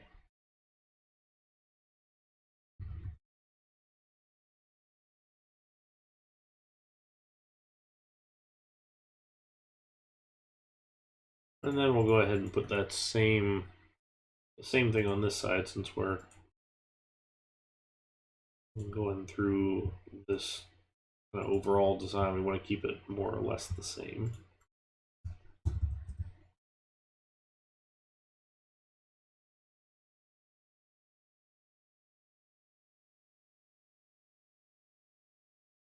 Poor dude missed it that time. And what we might do is kind of box out a little operator booth right here. And that way it gives us something to build on that side in particular.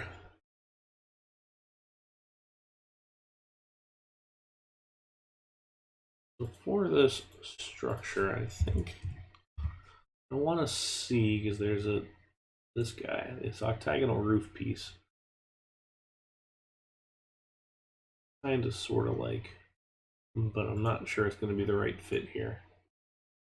It will probably be the right fit in a number of different other areas, but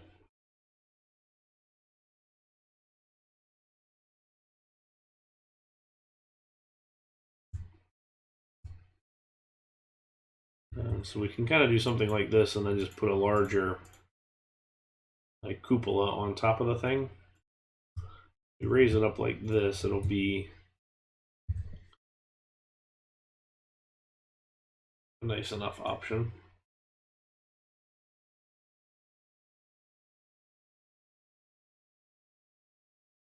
And then we'll build some kind of a thing on the center here, but I'm not quite sure that's the way we want to go just yet, but a good thought for some options to start.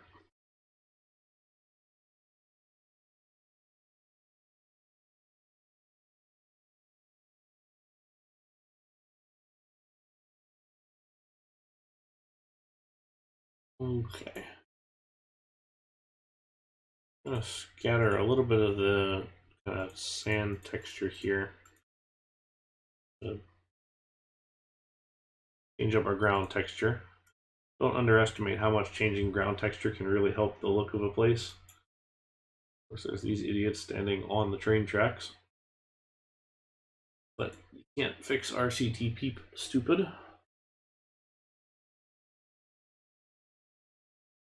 I would like to come through here and mark down a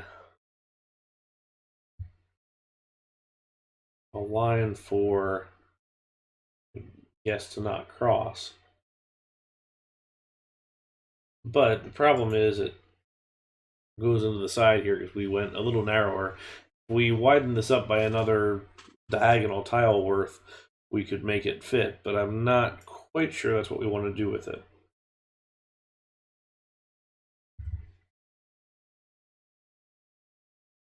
We should go as well, and we can mark up our height stick.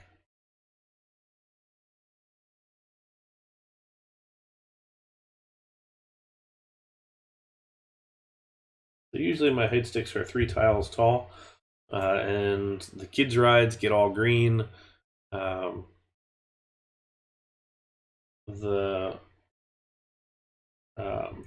family rides get sort of red, green, green, and the coasters are red, red, green usually. Diagonal deco trim, that's a good option. The problem is it's got thickness, so I don't necessarily like the way that turns out when looking at the whole thing. Okay, let's see. We need ride restriction signs, so that's another thing that I'd like to make sure we have. And what I think I'm going to do is actually box out this side so it looks like it's mounted on the fence.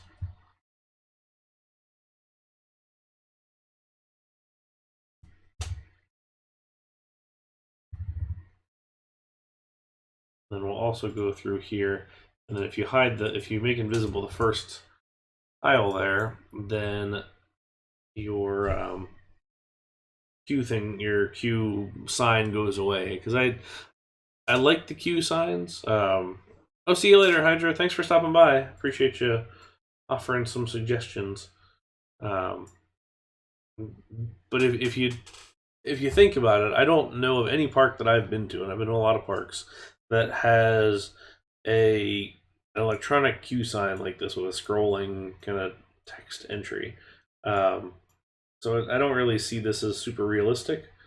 So generally what I'm thinking on some of these is let's go ahead and get rid of those, and then we'll build out something else, and then some kind of like an arched entryway here or something that will work as far as that goes.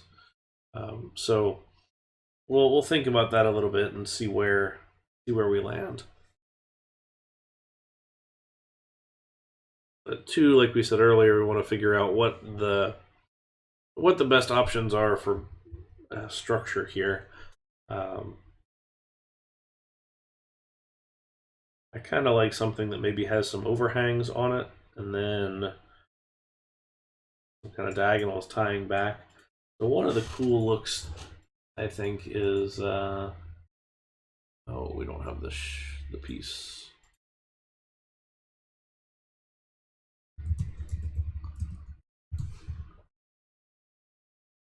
this guy.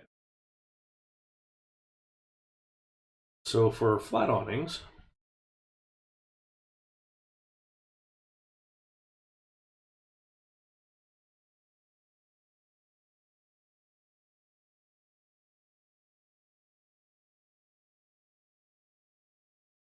do something like this.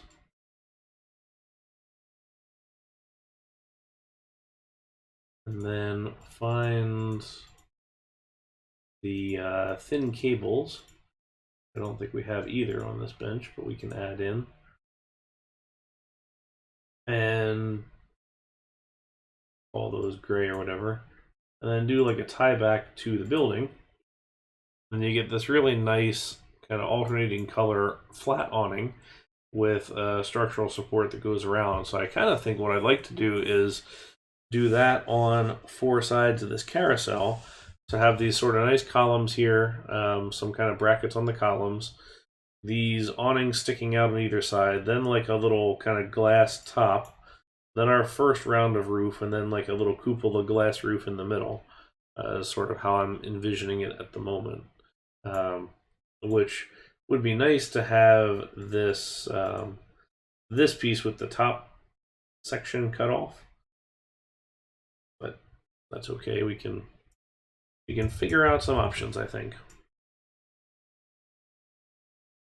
All right, so let's also look though at our options for plants. We're going to go back through to this. We've got these couple of bushes. The one thing is these bushes aren't super manicured. So we've got these guys, which are and have the other added bonus of being able to color it with berries. So we might stick with these guys as an option for around our space here.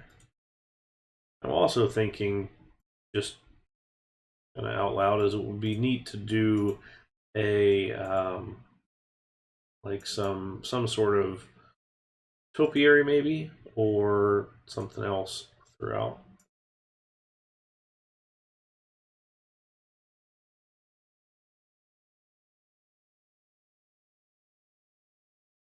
Maybe that gets a topiary there.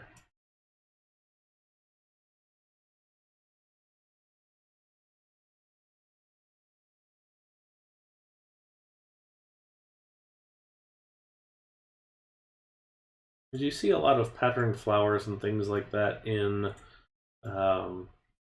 parks, but you don't necessarily see that in RCT.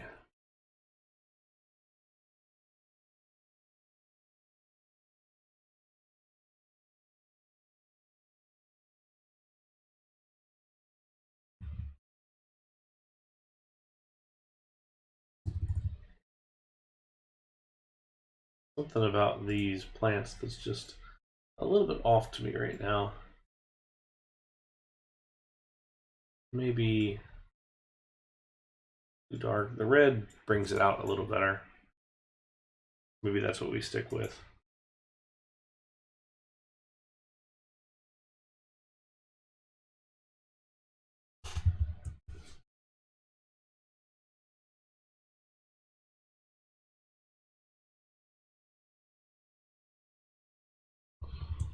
So I think they're called ornamental trees. Yeah, they sure are. Okay, so we've got some of the original base game stuff. We can do a cone or a circle, or the kind of cylinder options. Got some other smaller ones here. I kind of like the cylinder or the cone. If anybody's got an opinion, let me know what you think. But I think I'd kind of like to just go with, skip that sort of nostalgic original game stuff in there. Then we'll go ahead and make this grass.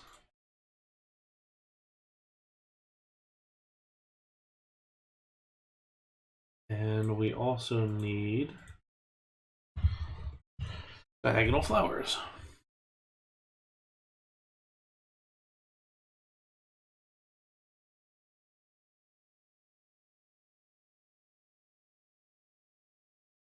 Okay, maybe interesting that they're not showing up.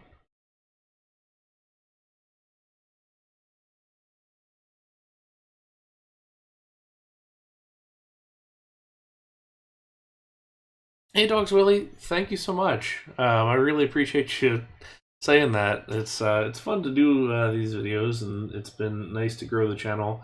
Thank you also to everybody we didn't mention here yet, but we hit 1,000 subscribers on YouTube here earlier this week. So that was a big milestone for us, and I'm happy to say that we are on to the next stuff, bigger and better here as we go along. To get that picket fence while we're at it. And some other options here. The fish has a crosswalk option, which actually, the crosswalk might go okay for our... Crosswalk might go okay for what we're doing over here. Let's take a look. I'm sorry to get distracted every time here, but let's... crosswalk. Yellow and yellow.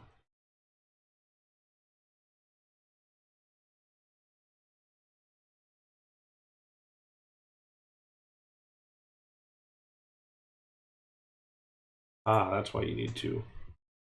Which I don't mind that. Question is it going to be useful for us to use a whole piece now? Now I'm hoping that there is... We don't need that. I'm hoping that during the time that we do this video, we will have the new save format for us to use, because if we get that, then we'll be able to really stop worrying about our selections for objects and things like that, because that would make a big difference. Okay, I'm not yet sure I'm feeling this now that I'm looking at it. It feels a little much, perhaps.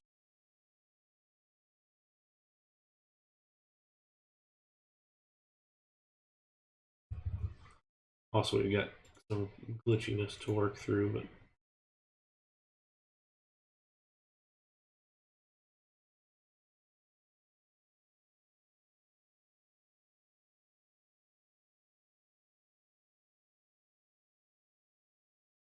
I don't know.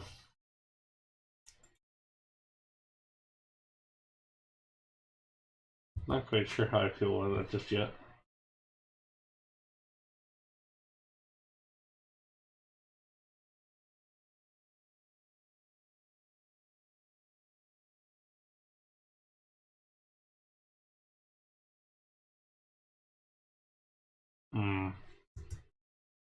Well, if we do it that way, then at least...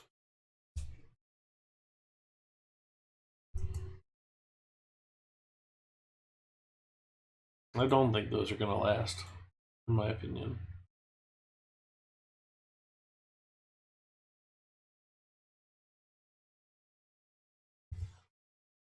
But we'll see. Maybe so. I think the fact that they're glitching already is just a sign of it's not worth it.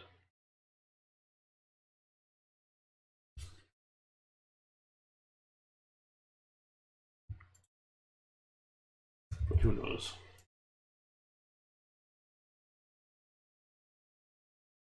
Alright, let's stop from being distracted. We were in the process of getting a diagonal plants. What I'm also thinking about here is a seating wall of some kind. So it's just a nice way to put good use into this planter. But I do kind of like the edge here just done very cleanly. So maybe we go ahead and do this.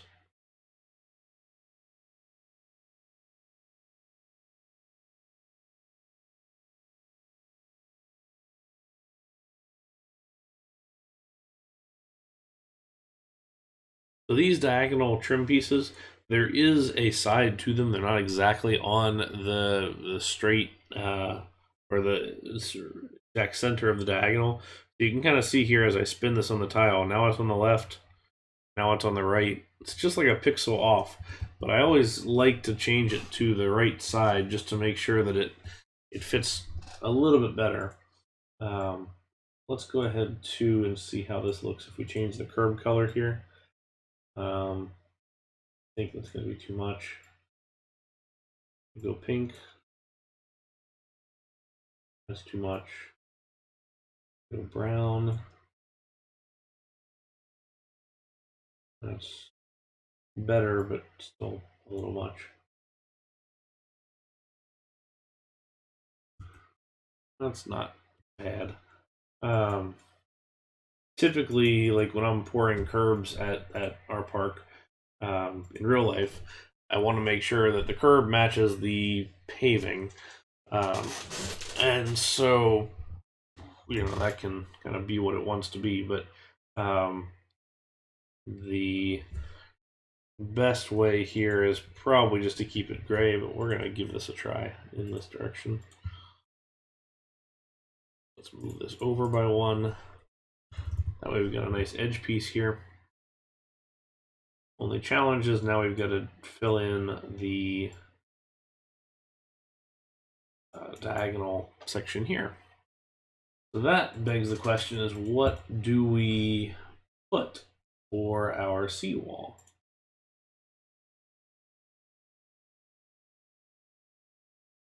There's certainly some options we can consider.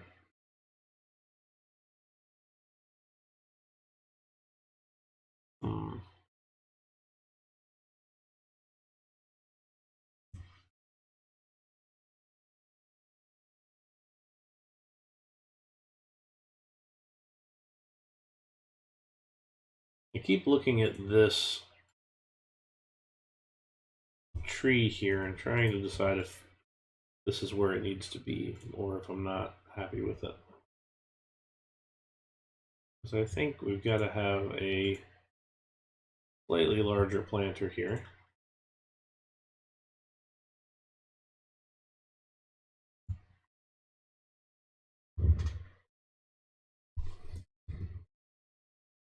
Will it annoy everyone else as much as it will annoy me if that tree is not centered in that planter?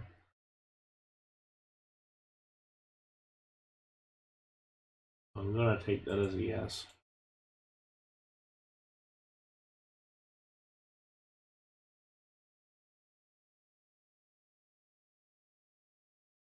The problem is the two trees aren't necessarily set up either, but what I could do is move this over by, well, no, it's still, just keep it this size. I was going to say we could take one of the 4x4 trees, or well, I guess the only 4x4 tree, or 2x2, and sit it in the middle there, but then everything gets off center.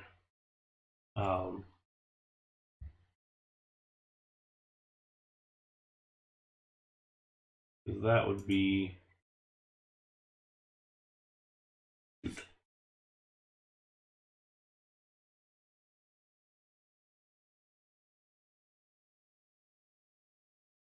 take one of these bad boys.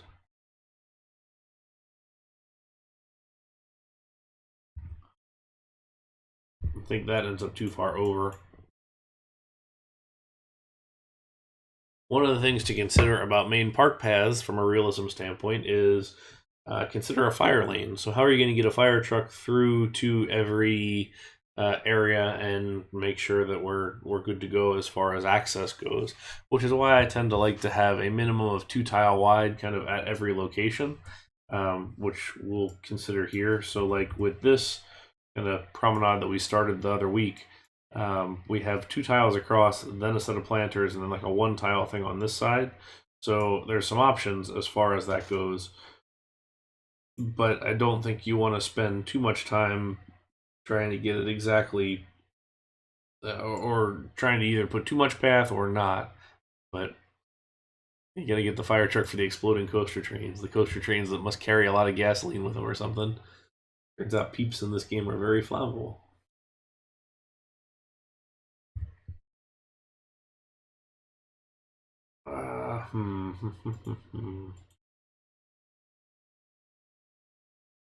This is one of those planters that, like, I know we need something here because it's gotta fit, but we really need to just, like, I don't know, size it down just a little bit. But I don't quite know what to put there.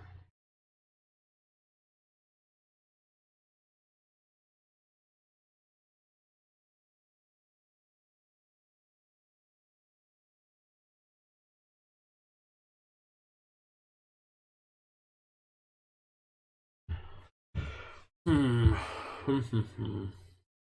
It doesn't quite have to be your standard size either. Like, it can be something else, but I don't think we want to encroach on this one. So I would say probably your minimum that you want for a main path is kind of 1 tile wide on the diagonal like this, and then the half pieces, and then 2 going in the other direction.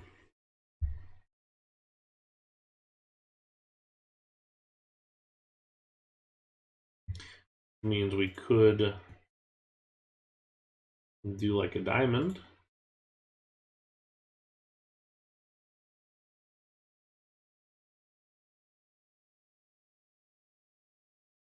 We could do something like this.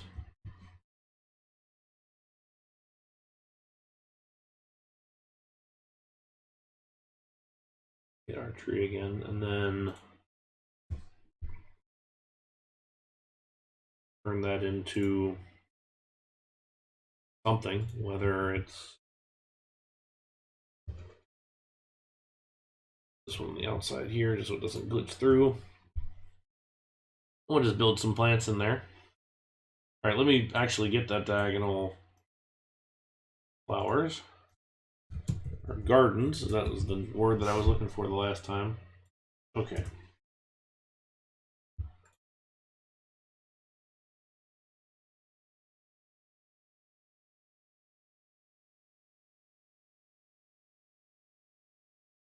Flower colors can really make a difference as far as your overall look of your park goes.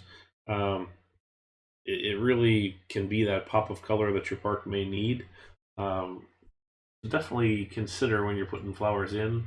I typically don't do, if we're doing these mixed color gardens, I typically don't mix colors that are really extreme. Like, it'll usually be a darker shade of red and a lighter shade of red, but I will alternate with flowers and stuff next to each other as far as, different colors go. That's a personal preference more than anything.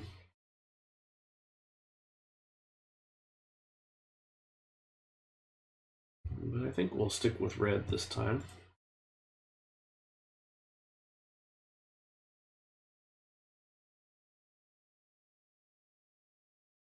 Oh, do like an ombre across the whole map. That is kind of neat, though.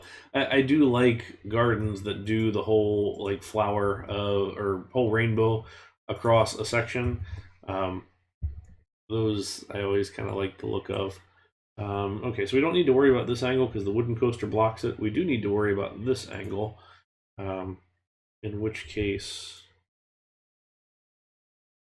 um, find those gardens.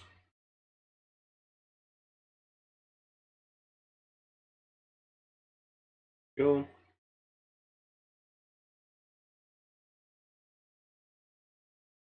And then on this one, we'll need to get the half gardens. A little bit of messing around in Tile Inspector will really help your overall look of gardens and things like that.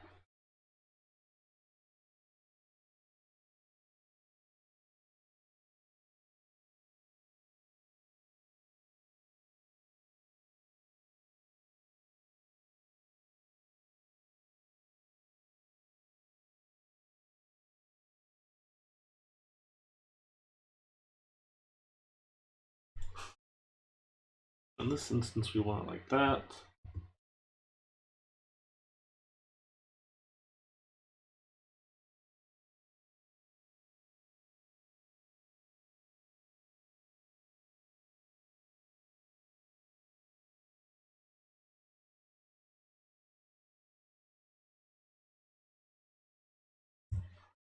Okay, and then as far as trees go, we can take these half diagonal ones and fill in one of the bushes here. So that's an option.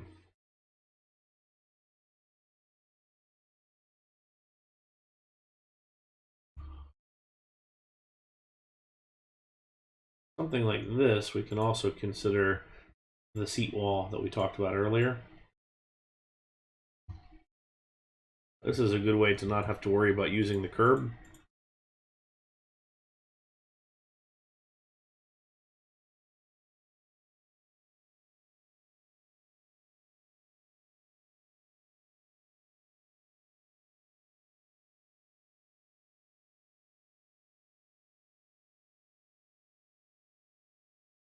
Yeah, that gets rid of a lot of issues when you do it that way. We can square this one off or do a diagonal if we want, so that could be an option to consider also. The other option for these is using the crown molding pieces and doing it like that, which that can tend to look a little more classy, I suppose. It's not quite as thick on the supporting side, so you got to make sure that it still looks like it could stand. I think what I like about this is that the texture is a little bit like two-toned, so there's a little bit of depth to the seat that's not there on some of the other ones. And then look for my fencing that I typically like for these. The problem is we're on a half tile. So this fence here, this one with sort of the brick base and this like wrought iron top, is super useful. I like using this in a lot of different things.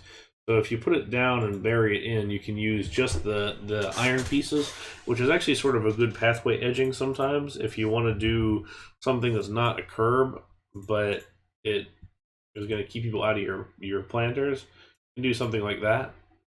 It's a good option. It also just kind of sticks up a little bit, so you can kind of use it to block other things, and just stick up a little bit. So sometimes those are a good consideration as well.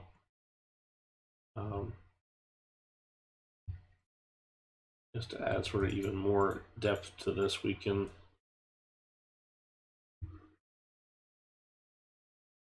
go through and do a little bit of a seating thing.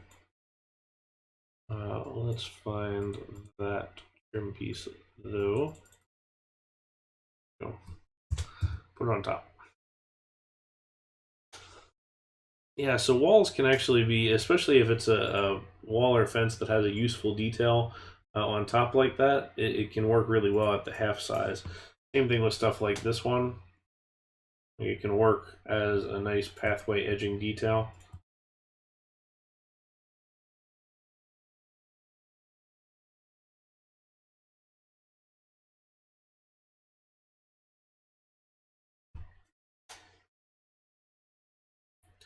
And this, just based on kind of what we're doing here, may be a better option for some of this kind of stuff. So to be honest, this may be what we end up using for this whole base here.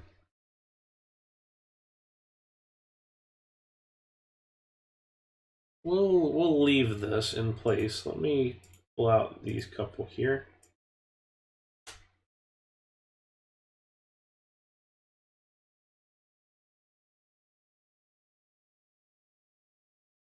Nice thing is we don't need any quarter diagonal. We would need some quarter. We would need some other quarter pieces, bits and pieces here, but that's okay. We can look at that. And then I'm still thinking I want to do this like awning piece around here, and I'm liking this kind of dark forest green. It's one of the colors that I like most in the English palette here that we've used on the the roof. So I'm kind of thinking that's going to be one of those colors that we sort of carry through the whole park as a general motif. 1, 2, 3, 4, 5, 6 is a decent height to start. 2, 3, 4. And white is a good offset color for these kind of things. 1, 2, 3, 4, 5, 6.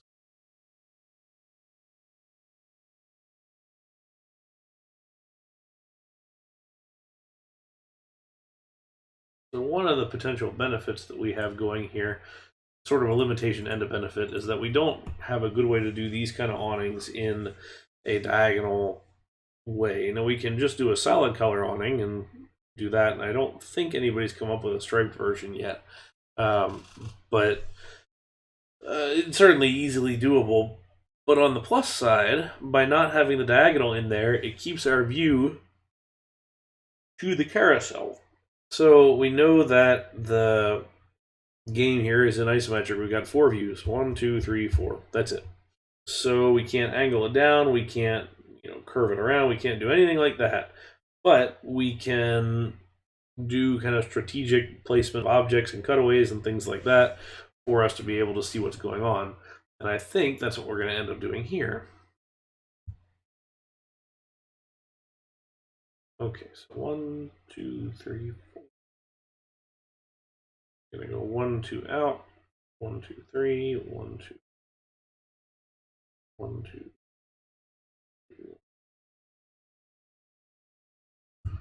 Sure that's in the right spot.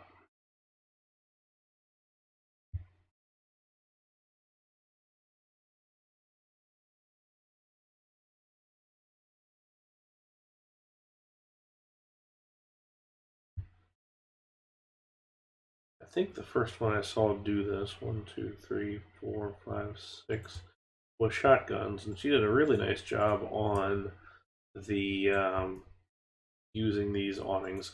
And I've seen them in a couple more spots since then, but it's a really nice looking way to do it. And then we want the on them very thin. I can't remember what they're very thin. Yeah.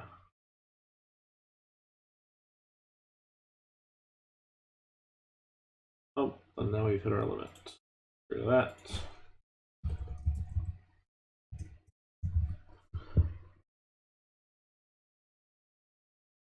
Okay.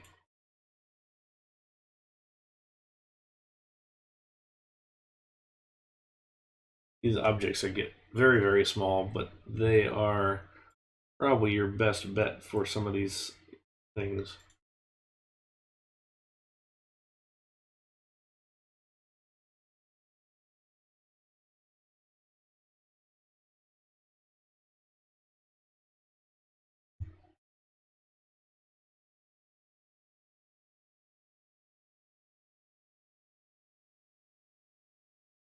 And just in the way that we're building this, we're essentially kind of reverse engineering this whole space. Come on. Where is it? There it is. So we're building not necessarily top down, but sort of detail down. So the big thing was that we knew we wanted this sort of look. So we're going to go ahead from there and say, okay, well, if we want that sort of look, we will start with this, and then that's going to inform how the rest of these kind of shapes and other things go, and whether or not we take Liam's wall piece here, a roof piece, and do some kind of structure on top. Because I'm on board with his general structure, but I want some kind of a tower detailing in the center that this one doesn't have. So there's still a little bit of thought there. We can also break out the coaster track and do some things like that. I'm not quite sure we're ready for track architecture in here yet. There's lots of great uses for track architecture in realistic building, but it's not always the best way to go about it. All right, I'm gonna get rid of these because I don't think that's working. Oh shoot, I got rid of all the paths. Damn it. All right, let's rescue all these people first, because otherwise they're gonna be lost forever and a pain in my rear.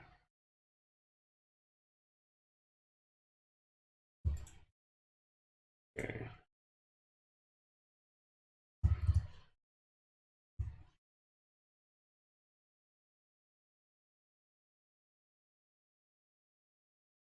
Okay. Now let's build back the invisible path. We'll come back through and do this guy. Now this standard sort of tarmac asphalt type path is what we're using right now. There's a fair chance that I might change it up a little bit. Now for the concrete pad on the carousel, I did use the colorable one, which the white colors to a very kind of nice gray. And it looks the same as the tarmac until you put them together and you see there's a little bit of a difference. To me, that offers just a little more concrete-esque color, I suppose. Sort of a gray concrete. There's a lot of different options you can go with, but I kind of like how that one turns out in a lot of instances.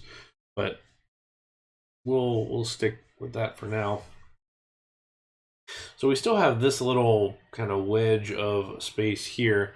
Be curious if anybody has any ideas about what could go in there.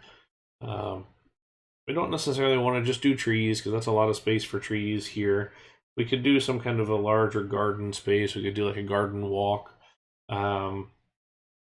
We could potentially do a car ride. There's not a whole lot of space for it there. I was actually thinking earlier that a car ride here may not be a bad idea, especially because we're putting a carousel over here. But we'll see. First of all, let's fix these guests being a mess. Hey, Bacharach, welcome in. Swinging ship may not be a bad idea. Oh, and HS, you said the same thing. Yeah, that's an option. The thought would be where you put it so it's sort of over the water. I feel like that's one of those standard swinging ship tropes that you kind of have to have it over the water. And I don't know why. Like, it's just one of those things, but it's a good option. All right, let's see quickly. I want to use the featuring the covered cars.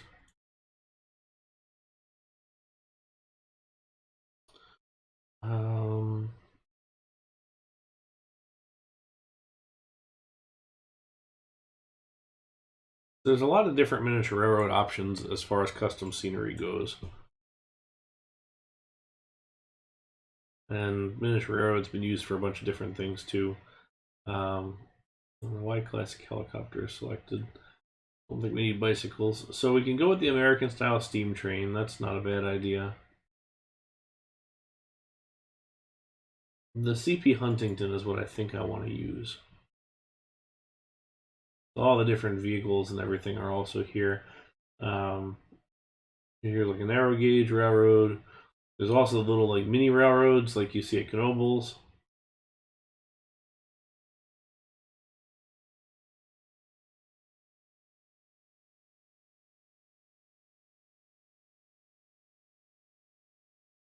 Lots of different options. Not the people mover.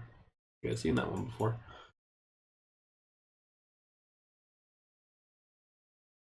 Well, I also like to see just how many these can hold. One of the big things for this is I think you have to have 3 clearance here or else it doesn't work. Might be 4 clearance. Okay, so the big thing with the CP Huntington train is that it's big. So here we're a 6-car train and we're out the back of the station. which we don't want. So we'll give it a 5 car.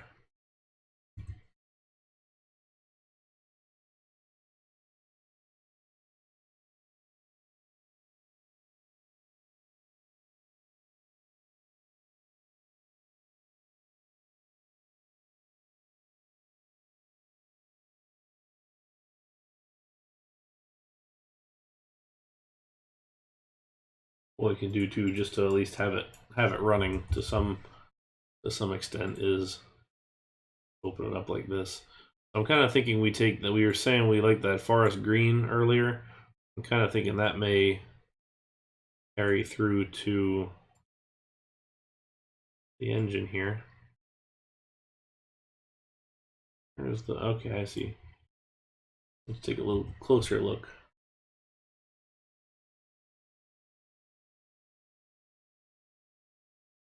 Like, we could do that, sort of the red. Like, that's almost Christmassy, but not. I think the yellow makes it more Christmassy. I guess we're nearing that time of year.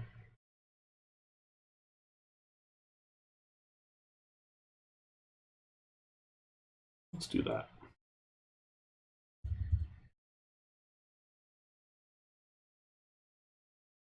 So this is a cool feature of OpenRCT, in that the I guess we'll stop for the train as it crosses the path, and then once it's done, then they'll cross again. So that's a fun feature, which I like.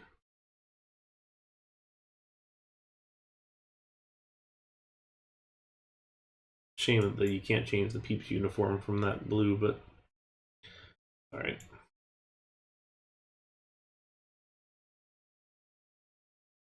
Feels kind of weird, like we're gonna have this relatively classy looking carousel here with kind of the nice ornate. I kind of picture it either probably not.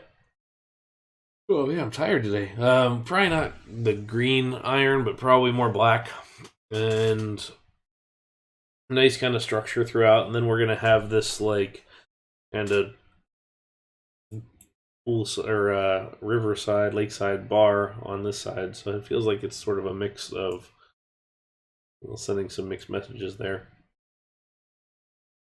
Oh, here we go, backing it up. So you can actually do this, and I think you can do this in vanilla mode too. I think is an option to run the train in shuttle, so it operates like the monorail does. I don't know necessarily why you would, but it's something you can do in case you were interested. All right, let's get a curb on this side.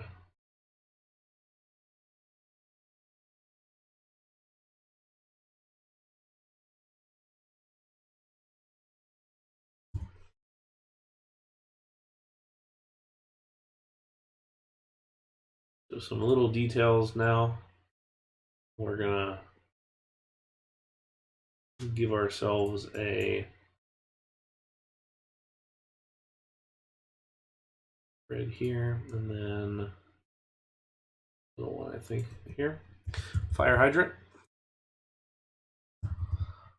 So that'll be something to connect into. And then one of the things that I also like to do when we're putting curbs and things like this in is take, I might not have it here, I might need to add it in, because there's the half tile version of the decor block here, this deco block, and use that for drains for our pathway. It's a nice little feature. The problem is you got to remember to be consistent with it. Because if you're not, then it looks like it's a cool idea that you did once and then you just forgot about the rest of the time.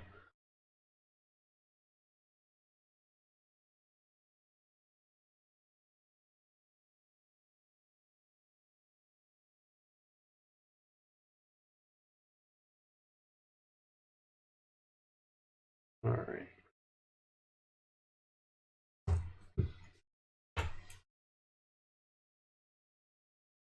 I don't know if we're going to build this guy today. I don't think he's probably worth our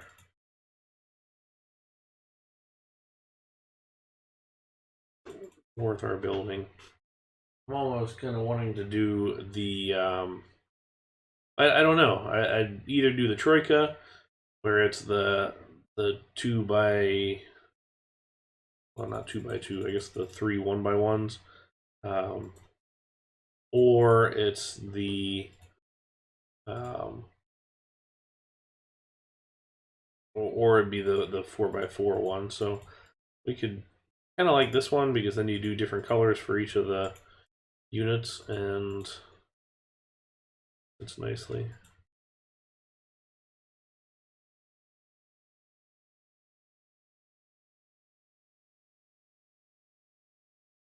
But we'll just get it set up here as well. This is another one that I did in the Washuzan Park, or not Washuzan, the Nippon Professional Baseball Championship for head-to-head. We did one of these guys, which is a nice, easy flat ride to do. Probably do a hacking tutorial for it soon, just because it's a nice classic. One of those ones that's just useful to know how to do.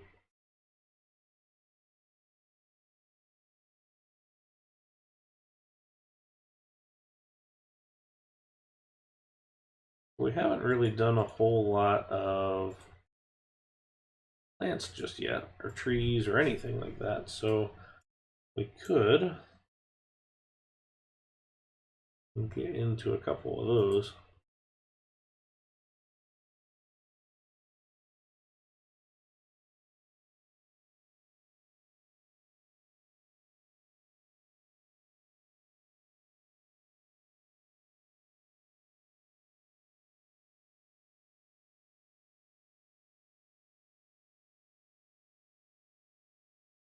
The key to trees is to cluster them as you go along, and make sure you use the similar selection each time.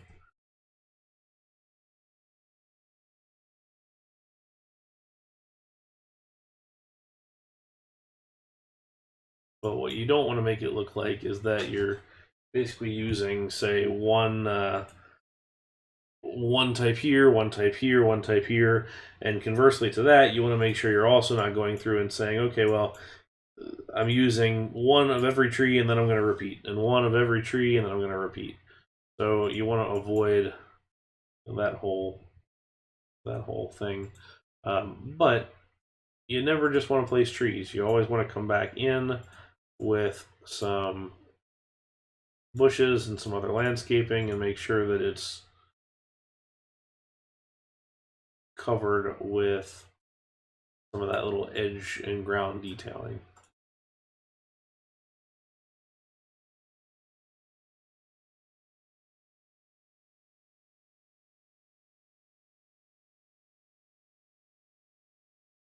A couple different colors here. This this piece, the Liam underbrush option, is a really nice option to give yourself some kind of nice texture underneath without going too heavy with it.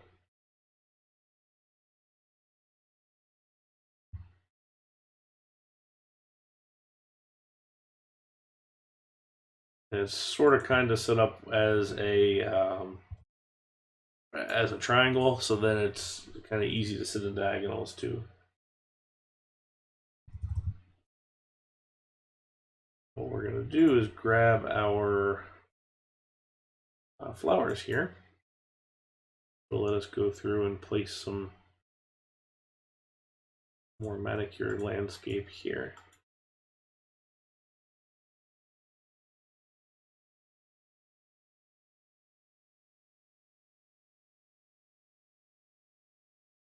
Come on. Ah, shoot. There it goes.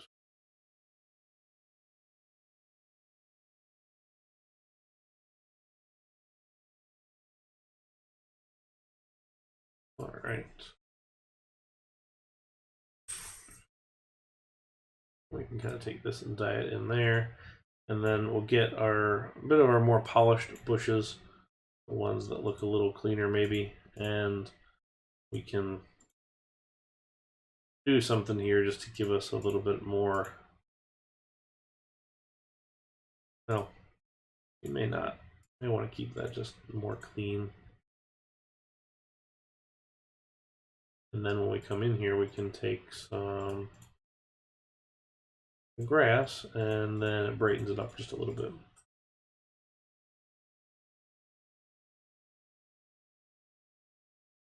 So let's see where we are now on all this. Kind of liking how this is all shaping up here. We're building out this little area. We've got a pretty nice setup here, I think. So this is landscaped pretty well. Get some handyman. Yeah, we can. I don't think they're going to do a whole heck of a lot, but we'll, certainly can hire up a few at least. We have even mechanics. We got the one.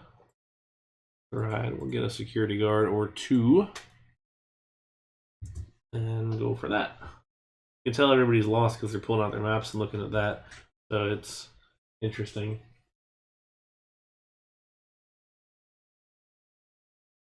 But once we get this cover on here, I think that's going to look really nice. And then we'll have this bar here, our Ravenous Raven bar.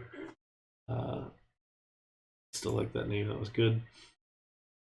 And then I kind of like how the train sort of sweeps across the path here and then wraps around alongside, because really you're building relationships essentially, so how things relate to each other in the space. So we've got this kind of set up here where there's the wooden coaster in the back that's raised up just a little bit on the landscape. So the trees and plants and everything are going to raise up a little bit and kind of as you set back. Then you've got your train passing by, then your pathway in front of it. And I think it works really well for the overall look of the space. What we can do is go in here and build ourselves a level crossing barrier. So some parks have it, some parks don't. Some parks just have various parts and pieces as setups. But I think for us, we're gonna say we want one from a park safety standpoint. I think we're gonna want some of these crossing pieces. I think I am gonna readjust this just a little bit.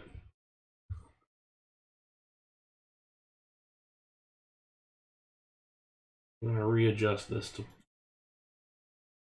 move. Wrong one. This one.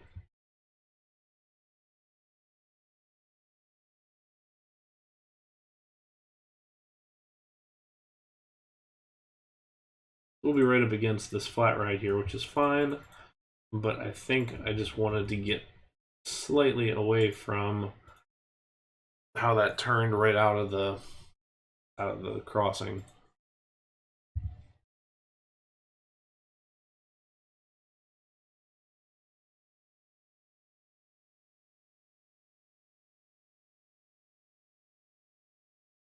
Okay, let's get these peeps not lost.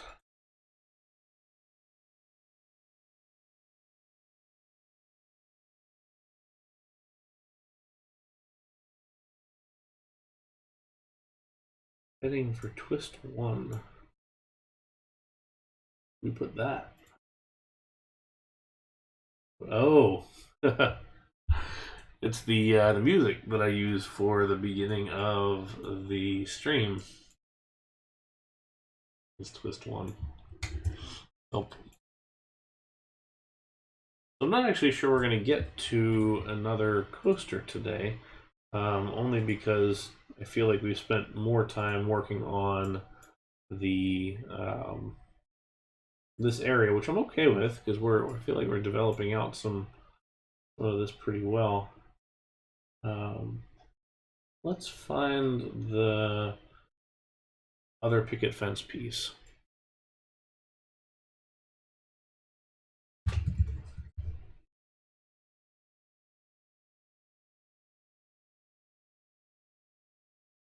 I didn't know there was a gate.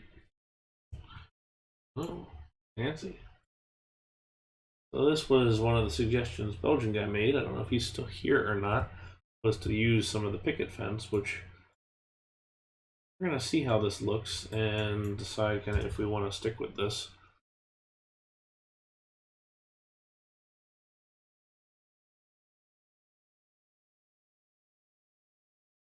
So we can do it with a white picket fence, or we can do it with kind of a color to it. I feel like with those kind of fences, you almost expect them to be white. Now, the one thing you got to watch out for on these is making sure you don't go too much. You don't want to go too different with fencing. Like you don't want to go crazy with fences. Let's take this snapshot right here and take a look at this. So we got a picket fence here. We've got the post and net fence here, the mesh. We've got this sort of wood fence here, which doesn't really count, but it still kind of does. So that's a thing. And then we've got the whichever one this becomes, whether it's the wrought iron and brick or the kind of vertical pickets here. So there's 4 fences in this one image. You really don't want to go beyond that. You want to make sure that there's a good variety without being just fence spam. Like you don't want 7 different kinds of edge textures because then it gets cluttered, then it gets messy.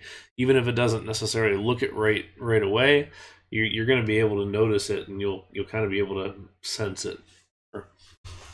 Or playing RCT on the day it comes out.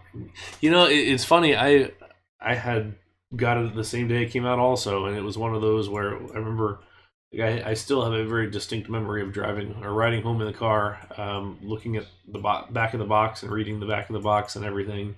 And I still have some of my parks from 2003 era, not right away, but still, I mean, even the RCT1 stuff and all that. But I just remember that being such a cool thing, and it is amazing that the game, for one, is still going, and for two, that it's still innovating. Like there's just an amazing amount of stuff that's still developing out there, and some pretty cool designs and other things that people are putting together. It's just it's very cool. And the fact that we're relatively close here to the new save format dropping, which is going to be a total game changer for people who are building big stuff, or as far as scenery selections go, as far as object limit goes, as far as map size goes. Like it's kind of amazing that not only are we still going, but we're still about to hit some pretty darn cool stuff. I don't remember. I don't think I got RCT3. No, I didn't get RCT3 on release day. RCT2.com, which used to be sort of the site to go to way back when, held a contest to win RCT3 by designing a park in RCT2. They gave you a workbench to work with, and then they had 5 partially built coasters, and you had to finish it and theme it and all that. So I did that, and I won, which was, I think, the only actual physical thing I've ever won playing RCT contests. But they sent me a copy of RCT3, so that was how I got it, which was fun. I still have that park. It's not very good, but it's kind of interesting. Actually, just out of curiosity, save real quick because we haven't saved for a while. Load game. Let's pull this thing up. Is it unfinished, or what did we call it?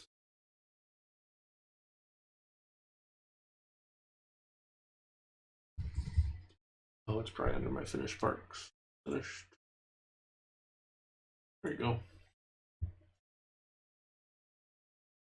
So this was the park. The scenery selections were already made, and the pathway selections were already made, and the coasters were all partially started and then had to be finished by you. So that's why this park breaks quite a lot of my quote unquote rules of RCT, like stations on the ground and things that you just wouldn't do.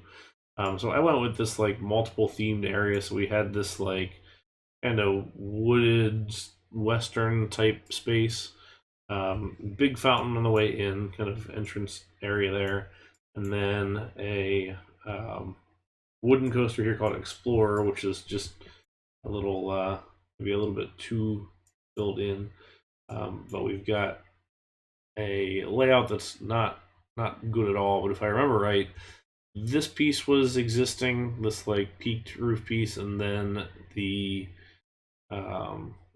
all the stations were already there, I think, and then maybe the drop. I'm trying to remember how it started, but it was something like that. So we did that.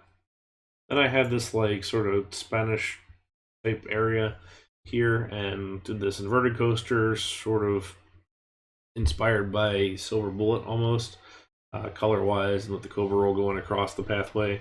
Again, I don't quite remember where all the parts and pieces were, but not the greatest of layouts. But I did kind of like this architecture at the time. I want to say this was like 2004-ish. I don't remember what year it came out. Then there was this more like technological area that had this. I know this element was existing, and I think the launch was existing maybe. We built out this launch coaster thing. Hey Marcel, how are you? We are taking a couple-minute hiatus from building on the map that we were working on to look at a park that I built probably back in 2004 that won me a copy of RCT3, courtesy of RCT2.com. Oh, no, it is not true. I am not playing Parkitect. Let's see about changing that. Edit stream info. Roller Coaster Tycoon 2. There we go. Thanks for calling that out. Yeah, I'm doing well. This has been kind of a nice chill day going through here looking at some of these. But yeah, you're right. Things on tracks. I would not build these inversions. I'll finish there with the.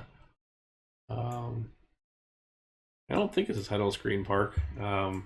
It's old. It's very old. It's got custom scenery in it, so I know they don't use it for title sequences. I don't think anybody probably has this park anymore except for me. But it's not my. So the idea with this park is it was a contest thing, and everybody got the same size map, same rides, same scenery, everything else, and all the coasters were partially done, like in like one of the early scenarios, and you had to complete all the coasters and theme the park, and then it was judged, and whoever won a copy of RCT3. So I was lucky enough to be the winner here. This was a hard one. If I remember right, there was a couple of these helixes that were existing that we had to start with, and then forget what all else was involved, but it was a very big departure from what I was used to. Kind of like this little start here, and then the mid lift. It irks me to no end that I'm using continuous circuit mode and things like that, but that's part of it. So anyway, that's our short interlude of the park that won me a copy of RCT3, which I played for about 2 weeks and then put away and never got out again because I wasn't a huge fan. Still not, honestly. It's one of those things that the ride selection was super cool. I loved the coaster selection in RCT3, but it just didn't have the kind of look that I was going for. I wasn't really feeling it. So, it's works for some people, and honestly, some of the really nice custom scenery stuff was fantastic. Certainly, my computer couldn't run those sorts of things at the time, so it was a watch, don't participate sort of thing. But I don't know. RCT2 was always my RCT game of choice. But I will say the coaster selection was just so cool in the fact that they were using. There were ride types in there that were conceptuals for real parks, and it was great. Isn't this where the water was supposed to be like a swampy area? Yeah, we haven't quite decided about what the landscape is going to look like. So the original park concept had this coaster based off of Raven at Holiday World, um, and in my head this park sort of is something located maybe in New England in the U.S., sort of in a more thick forested area, a little bit of landscape variation, a little bit of that. So I kind of think of it as very green, maybe a little bit overgrown, a lot of wood. Canopy Lake Park, Lake Compound, some of those parks come to mind as far as some options. So I did go through and select a bunch of um, tree and plant options that are going to be our foliage mix in here. Um, so that's going to get us something, I think. So we'll at least start with these and then see where we can go from there. We're temporarily running some stuff, so I'm temporarily running the train in shuttle mode, so I can at least have the movement of the train. We did a quick little shoestringed carousel here that we've got some awnings for, but not an actual structure yet. So it's a lot of to be determined sort of things, but we're getting closer. And we have a little bar here with some invisible stalls, and we're really just trying to build this out. Build this out right now. Yeah, we'll see. Yeah, shoestring is can be tough, but it's not too hard. So I'm um, trying to teach that a little better. So earlier this week on my YouTube channel, if you haven't seen it, I released a tutorial about how to do a Music Express flat ride, which I will do one of those in here at some point. So that's a good one to learn, and plenty of other flats out there that are good. What we probably need in here is a couple of buildings at some point. We don't necessarily need a village, but this kind of space here is going to act as a square, I think. So let's clear out what we've done already as far as markings go. And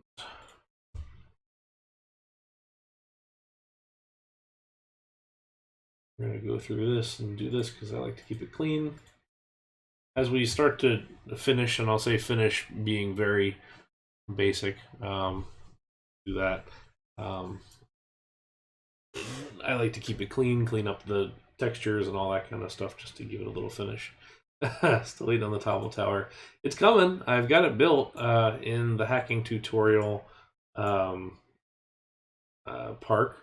I just haven't quite finished it yet. So coming soon to a hacking tutorial near you. The big thing with that is I've got to get the theming right because it does glitch through the thing. So I haven't quite figured out the best way to deal with that yet. What you did was nice in your Jurassic Park but I'm trying to find something that I like with it. I'm not totally satisfied just yet. Okay, so let's go through here. Actually, what we can do is replace these plants with these from a consistency standpoint and a species standpoint. It's a good mix. These trees will serve to block our visuals from this building, from the carousel plaza here.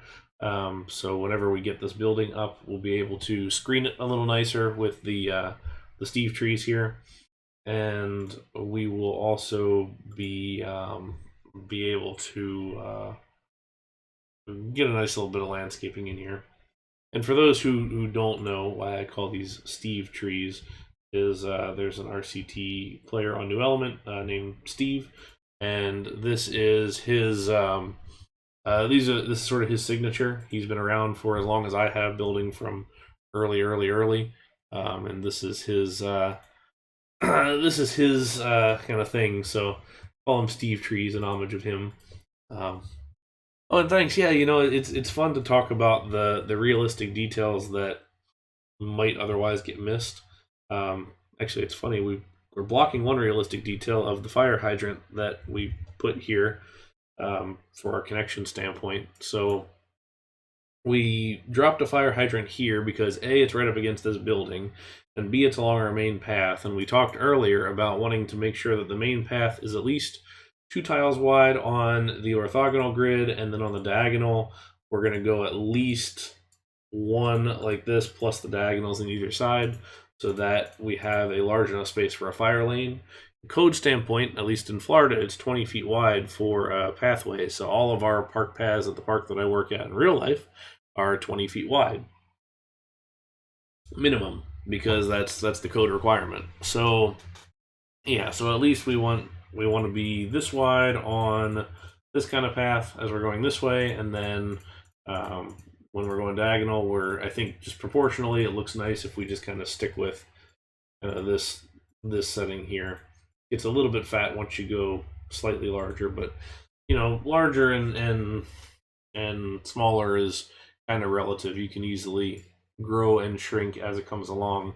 The big thing with paths that I like to think about, and this has nothing to do with gameplay because the peeps are a mess when it comes to double wide paths and things. And granted, these are all scenery, so we're right now we're just running a single guest path through some of these. So at least that's going to help us a little bit once it comes to actual like navigation standpoint. But suffice to say, you want to think about your pathways as far as filling in available space. So what I hate doing and what I try and avoid is pathways that are basically large and blocky. So taking something that's going to say, okay, we're going to make a pathway that's going to be too wide and it's going to go here, and then this one's going to go here, and it's just going to kind of be these like straight sections that all kind of come together like this, and that all the pathway is too wide. What we want to do is keep in mind that sort of 2 is our standard size, but we really want to kind of grow and shrink the path based on what we have going around us. So you want to think of it as a I almost think of it in terms of like beats of experience as you go through a space. So we want to slow the guests down and speed them up kind of based on what we have going in our certain areas. So when we get to plazas, we want to slow down the guests. So like we really don't want a coaster entrance that's just going to come off to the side and connect to the side of a big pathway, because yeah, it's there, but at the same time you really want to create a dwelling spot there. So you want to make some kind of a plaza around it so that guests are going to slow down a little bit. You're going to have some seat walls, you're going to have benches, you're going to have things like that. Belgian guy, that's a good way to put it. The ebb and flow of the utility of the path is to be able to say it grows and it shrinks based on the necessity. I really don't like long straight paths. You rarely see me go more than say 5 or 6 in a straight line. This is a pretty long straight section here, but you can kind of see we added this planter in here. We added these little cut throughs here and all sorts of bits and pieces to give it some flow, give it some overall detailing that kind of steps up that look a little bit. So what we're going to look at here is a bit of some buildings here. So sorry, I'm going to use the wrong color. We decided we were going to use the red for pathway and the yellow for buildings. And this is just to kind of keep ourselves organized. And granted, I used yellow here to show myself a coaster, but that's me being incorrect. So we're going to think about some buildings, and this is going to be somewhat of a facade, but we don't want to turn our back entirely on the lake, but we don't need to be right up against it the whole time. So we can easily say that this is some kind of like a pavilion structure here, and we're going to have kind of something here. The default of what we're looking at is going to be the back of these buildings, because if you turn around this way, you're going to be sort of looking across the coaster here, and this is from the viewer standpoint, not the RCT peep. We're kind of building for both of those. You're building for the RCT peeps perspective, and you're also building from the eventual viewer of your park to say, okay, what are we trying to achieve here? So like this way, we know we're not really going to be viewing this pathway from this angle because the wooden coaster blocks it. So we want to make sure that these buildings are interesting enough that they can kind of sit here on this side, and we're going to see the back side of these buildings, but the train's going to see them as well. So we want to keep a little bit of something here to give ourselves some stopping points and create this plaza. We don't want to do too much. A small gift stand or drinks caravan would be ideal.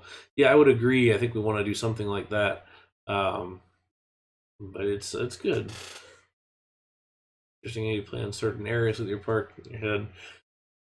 Yeah, it's funny doing this series and having to force myself to talk about it and to kind of say it out loud.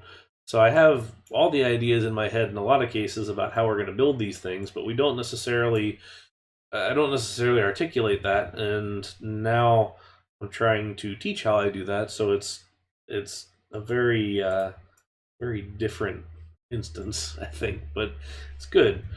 What I like here is we're kind of narrowing down this spot with this potential building here. So what I kind of see is a corner building that's going to have like a corner spire or entry or something right here, and then it'll sort of jut out in this spot, and then that becomes our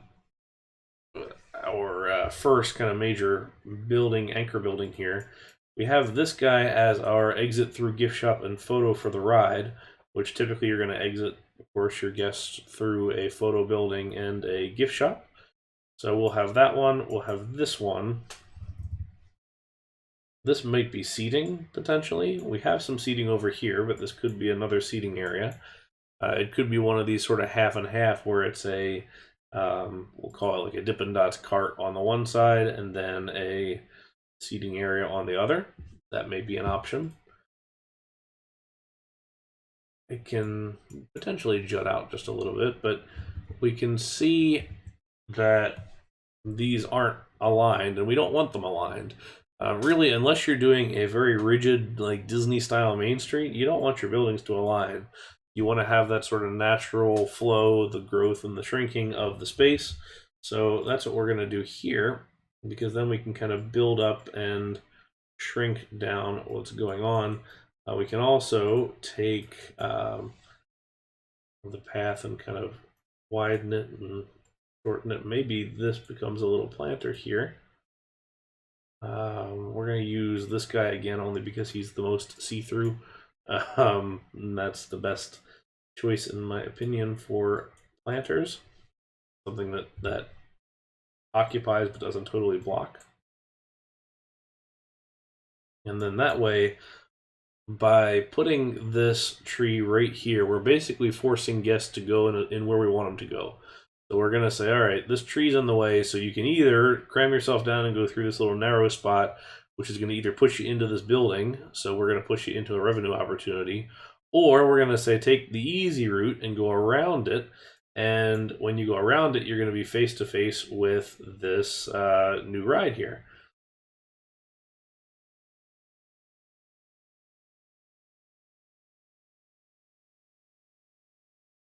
So this way, we've got a nice little space that we've created.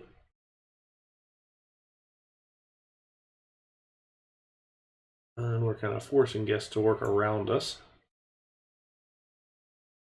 Get the bigger tree here. Nope.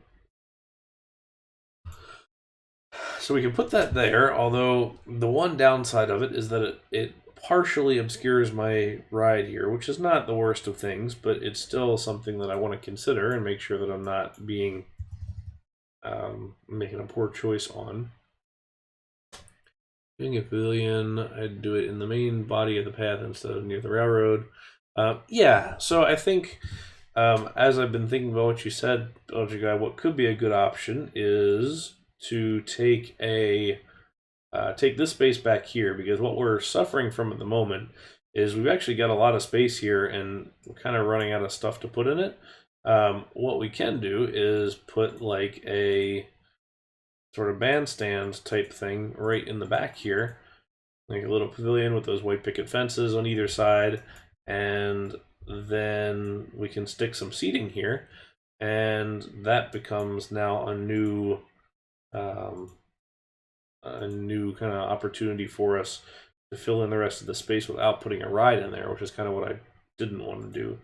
So that's a good option, and maybe it's maybe what happens is it sticks in this corner. So we could say it sits over here and raise it up one. And then we'll put our seating, even say that the seating kind of runs like this.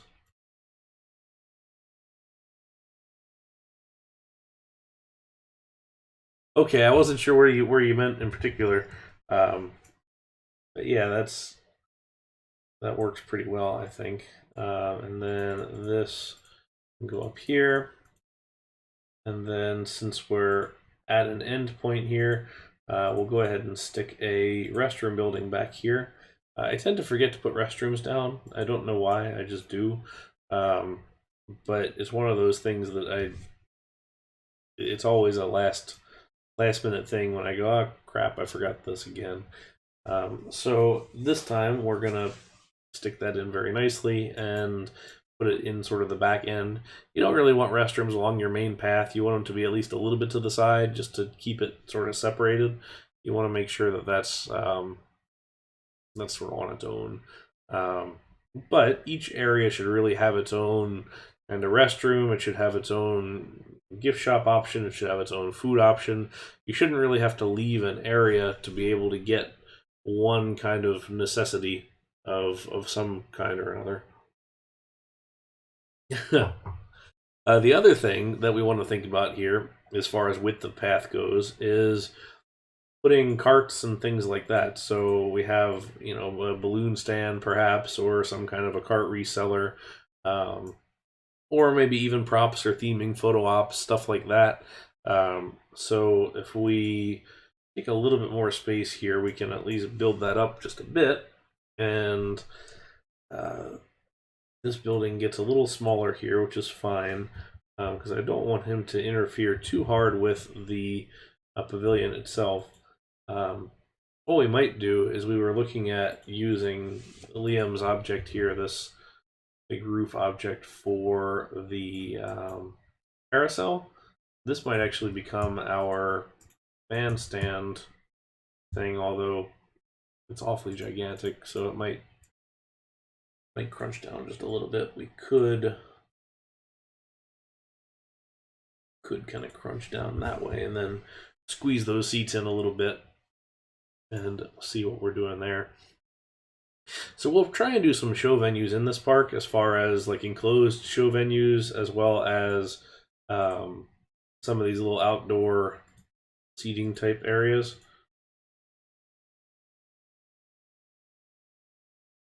Yeah, it's because we're using the English palette, custom palette. The green is a little more saturated than usual. So this is my favorite palette that I use in the game, and so we've got the red, the yellow, the purple becomes a different red, and then the green is a darker green. So the palette itself is similar colors to the main one, but it gives us a couple of things. So first of all, there's this kind of dark red, the Bordeaux red is a little bit darker, and then the purple up here is a little bit lighter. These two blues are very different, and then there's these kind of deeper purples, and then this green, which I'm using on the roof here, is a really nice saturated green. And then I'm also getting a couple other things. So there's like 5 kinds of browns here. There's the standard brown, there's the chocolate brown, there's the light brown, and then there's these two here. So there's like this, the pink is replaced with this like lighter kind of brown stone-ish color, which is honestly great. I really like using this color for light colored building materials. And then there's also this darker one, which on the one hand, it can sometimes really saturate away your texture, like this angle, but at this angle, it looks a little nicer. And then the rest of the stuff is pretty well maintained. But it's a relatively subtle palette, but I think from a realism standpoint, it gives you more kind of earth tone building textures that I like to be able to use. So we're gonna stick with that, I think, and go that way. There's also an option that adds a darker gray in that Swag built for me when we did our when we entered Dirkling's contest in January of this year. We built a similar palette just with a darker gray as well, which is really useful. So I may still change over to that one potentially. We'll see. And then let's see here. So we've got our troika set up here, which go ahead and see how do we want to look at this.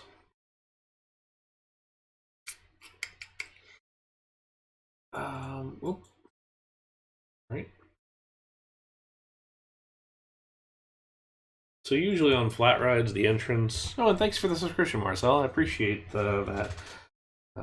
Thank you for the support. It's what we're gonna do on this one is go through and wrap our ride with the queue, which is good. That's the usual way to do it. And then our exit, we can generally just spill it back onto the main path, which is probably the best option. What we want to make sure is that it's an easy exit, but it's not something that the guests are going to look at and try and go back in the other direction. So you generally just don't want it super accessible, but I also don't really want to have a pathway coming from the backside here. Because one of the things that we'll need to do as well is we'll have a ride control booth, which would be somewhere. Let's call it here. Let's call like this our ride control booth. What we can do in this case is get our exit here, so then the ride operator is able to check the exit pathway here and the entrance over here. So typically at a larger corporate theme park, and this is probably not going to be the case at a smaller park like this, but you have what are called mag locks on all of your entry and exit gates. And basically it's an electronically magnetized lock that can make sure that no guest can get into the ride area while the ride is operating. But part of the sequence then is the ride operator, once that lock is engaged, has to go check it and make sure that it's good. So the most obvious way to consider when you're doing that is build it right next to the operator panel, so that a single operator could run the panel, go check the ride restraints, and then as they're going out, check the gates, and then go right back in their booth and run the ride. Or in a lot of cases, a flat ride is built for two operators, which is sort of the standard operating procedure. And you'll have kind of one operator on one side and then one operator on the other side. So you put your exit gate on the other side where that operator is able to check it as well. What you need to remember is a little place for that operator to stand. And obviously, you're not going to have this in the game, although I do like to freeze operators on the different spaces. So we will do that at some point during this thing, is have an actual staff member here frozen in the operator booth and everything else. But this one, we're kind of setting it up for a single operator, when it could be two, who knows, if they want to do. Same thing with this, which is why our entrance and our exit are right next to each other on this one. But this way, we will set this up that goes here. There was a gate piece, I think. Here it is. That gate's a little much. I can't really... kind of hard to see, and I would like to see it kind of set open maybe. So we could, or you could use a brick, yes. So that's a reference to the big solo park that I finished earlier this year called Brazilian Park Rainbow or Washuzan Park Rainbow Summit is is inspired by a park in Japan called Brazilian Park uh, Brazilian Park Washuzan Summit, and it has a drop tower that should be running two operators because it has a secondary acknowledgement button. But they get around the secondary acknowledgement button by putting basically a brick. It gets a literal brick on top of the button. And so I have a video on my pictures channel, which I can link later on YouTube or something, to of showing the operator coming out of his booth, taking the brick off of the button, doing his restraint checks, putting the brick back on the button to acknowledge closure, and then operating the ride. So super not what you're supposed to be doing, like not at all, but that's what the park did. So I named him Brickson because it was Japan, and that's become kind of an inside joke on a lot of these parks since. And actually, we'll do another field trip here.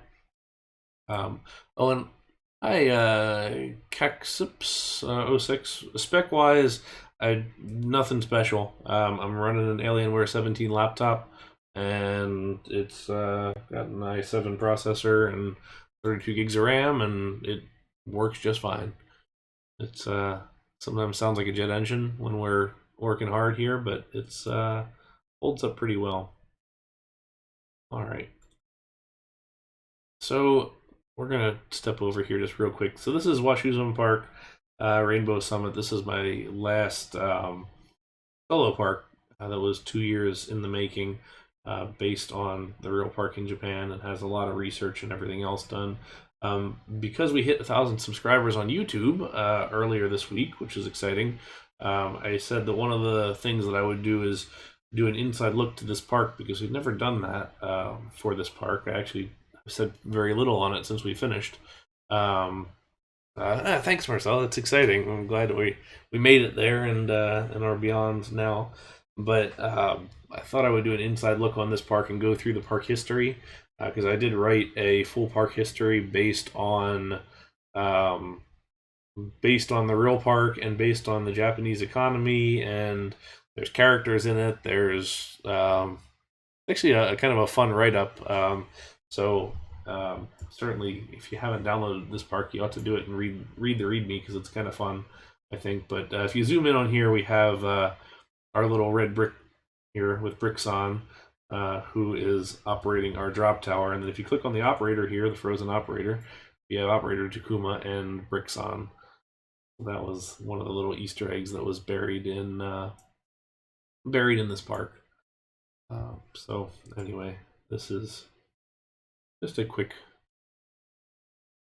view of everything that we have.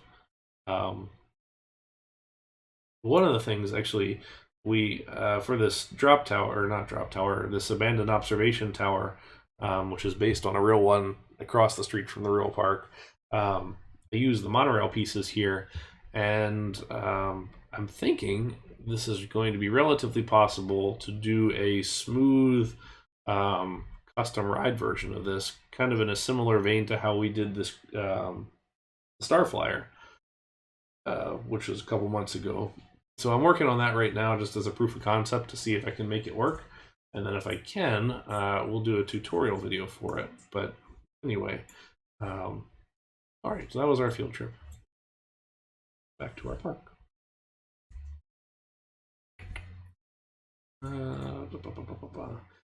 And yeah, monetization awaits. My channel is under review, so I don't know how long that will take. It says up to a month or it says it can take a month on the page, but who knows? It took a month, and well, I was hoping for faster, but beggars can't be choosers. I'm just happy to be there at this point. So we'll see. And I can't imagine yours or mine or anybody's are super controversial. Old video game, but we'll see, I guess. All right. Let's actually, I'm going to shorten up this queue and widen this out just a little bit. That way I can give this just a little more space. And do it like that.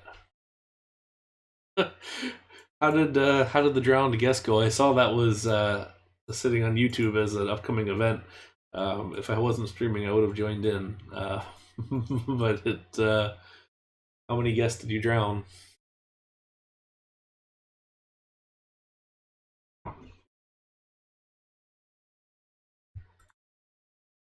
15,000. Holy cow, that's crazy. That's funny. Oh man. Let's part of me that just wants to do the shoestring now and get it over with, but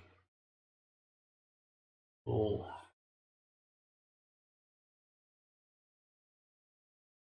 I could also do a condor tower here, but that will block the drop. I have to do a husk condor at some point in the park because that somehow that became my signature ride that I stick in every park that I do. So we're gonna do one of those boys at some point here. May not be a bad spot for it, but we'll see.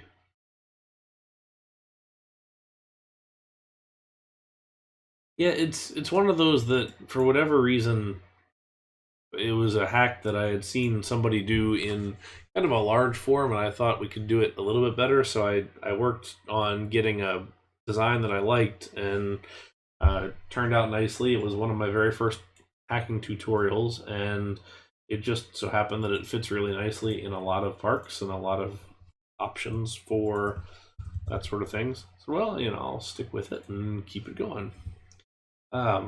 So the only thing that I don't like about this picket fence, because I do like the texture in general, is that it's tall. So if you figure, bring some guests over to this thing. So you look at the handymen here, and they're pretty much head height with this. Now, granted, nothing that we build in this game is to proper peep scale. Like my first floor for buildings, as a rule, if you're doing a building, is at least 5. So 1, 2, 3, 4, which is RCT standard. I do at least 5, generally 6 for a first floor, and then for a second floor, I'm gonna go 1, 2, 3, 4, 5. So usually that's going to be my 2-story building, which if you look at it from a game standpoint, that's 1, 2, 3 height. So it's bigger anyway, but I would have preferred it to be slightly lower. But the problem that I've got with it is if you take it and you go one down, it feels like a little kind of baby fence, and it's not really achieving what I want it to achieve. Yeah, it might be. I know you don't use custom scenery super often, but it's a really nice fence option, I think. What we probably do is, and the thing is I get why not, because, well, I get why typically you're going to have this here, because at this height, you can do this. With this fence, I don't really think you're ever going to stack this fence. So I would love to see one that was 1.5 height or something like this. You could stack it, but I don't know when you would. Oh, can you lower it by a quarter unit? That's new, or at least not something I was used to. Okay, so we'll go ahead and put in place this with.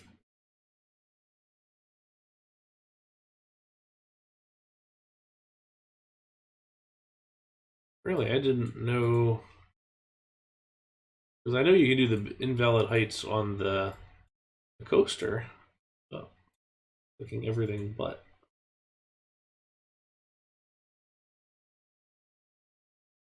So wall picket fence. I've got. Oh, no worries. I got really excited there for a minute because I was like, man, is there something that I didn't know about, like a feature or something?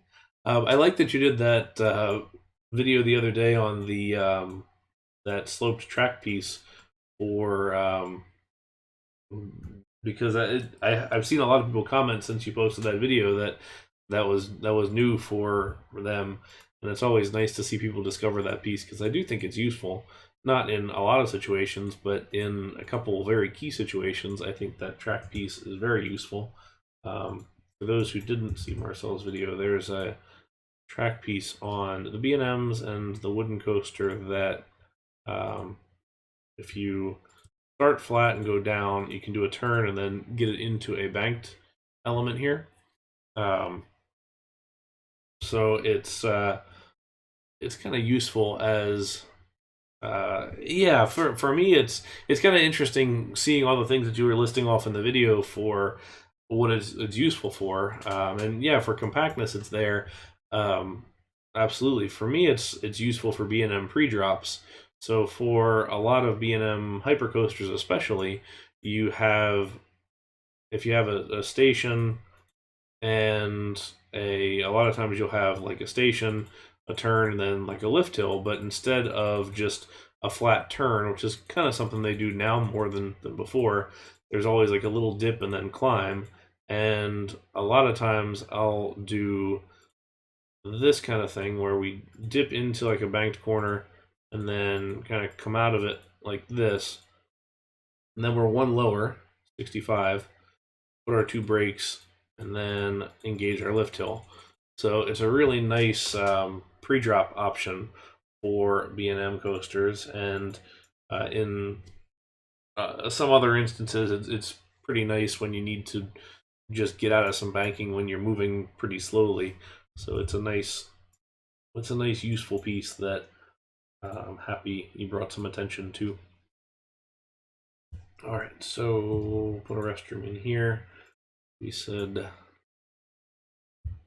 that is important. Go. It's one of those things that is interesting seeing why it's on some coasters and why it's not on others. Um, and just some of the mysteries of the game, I suppose, is like, well, why was this involved here, not elsewhere, and things like that. Because there's so many pieces and things that I would love to have in this game, um, and you just kind of look at it and you go, why not? Like, I really wish that they would be in there. But perhaps, I guess, when the new save format comes, it will have a somewhat decent option of being able to incorporate new pieces if somebody wants to go through the effort of actually making those pieces and implementing them and everything else, which I think is going to be the larger battle there, is finding somebody who's willing to do it. I think he will. I know it seems like he's not super interested in doing too much with it, so I hope that he will, or somebody else with some coding skills and some ability to build those pieces will kind of step up and say, why not? Let's give it a try. Right. We'll go through here. I'm pretty happy with this layout, actually, so we're going to stick with this pathway layout.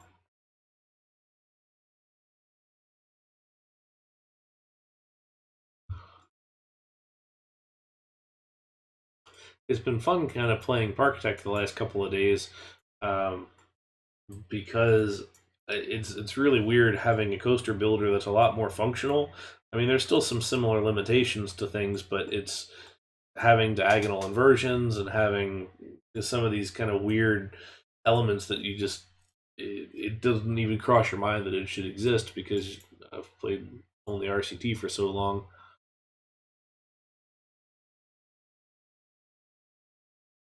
Okay, for our little pavilion space here, I think what I'd like to do is stick with the mulch, perhaps, like this kind of thing. So it's like, yeah, it's funny because the extended coaster was such a weird one because it's like they just decided to suddenly throw in all the elements that could be possible onto one ride that, from a realism standpoint, was the wrong ride to put them on. But that's neither here nor there, I suppose. It was kind of just a strange choice, but it is interesting to see.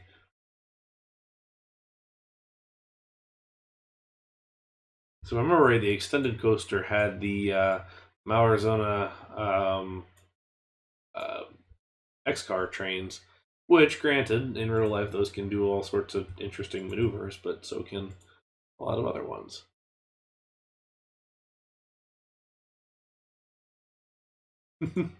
Yeah, that could handle. If I remember right, from the very little that I played on it, that could handle a lot of intensity without totally breaking your stats. Granted, I don't even know what my stats are for most rides, including this one. Actually, that's not bad. I have very high and medium, and I know where some of that is from the bits and pieces. These flat corners probably aren't helping things, but I build for the aesthetic, not for the actual usefulness.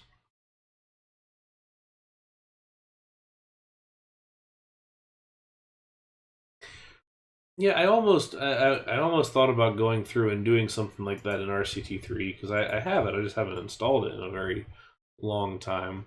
Um, but um, to talk about where some of those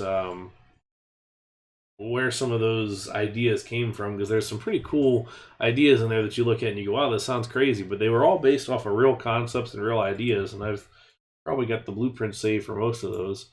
Um, Large unbanked corners. Well, that's good.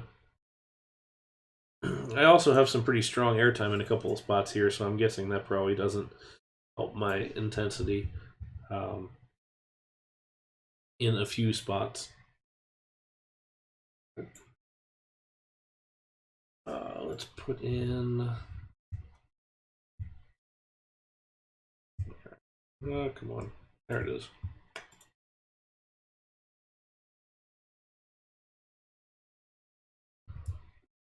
Oh, is it normal? Because it's been so long since I really paid any kind of attention to stats that it's sort of all foreign to me, I suppose.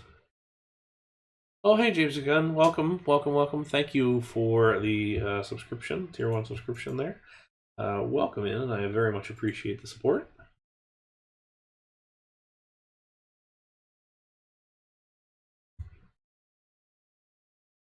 I'm 98, well, higher than the excitement rating. Okay, well that feels better then that I haven't done something totally stupid.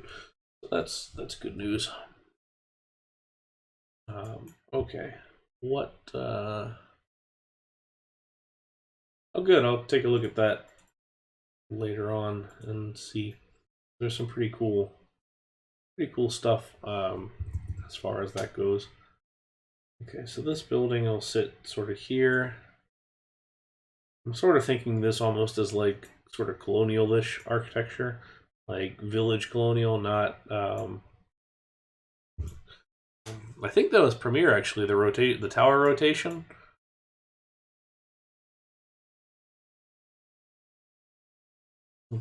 Yeah, thanks. I appreciate you joining and lurking and just stopping by. I'll put the stream archive up on YouTube. I'm trying some new stuff with the last Parkitect stream that I did for doing time lapses. I don't think this one's going to translate super well because I've been kind of jumping all around, but we're gonna start working on that a little bit, maybe doing more time lapse type stuff. But we'll see how it turns out. Stengel did a lot of the engineering for things, but conceptual wise, they didn't do a whole lot. It was usually some kind of other company that would come in from a design standpoint and come up with something, and then go through and have Stengel do the engineering for it. Now that said, they did do a little bit of work way back when, and if my thought about Premiere is right, Premiere does work with Stengel. And Stengel works with everybody, so he's done the engineering for B&Ms, for Intamin, for Premiere, for pretty much everybody out there.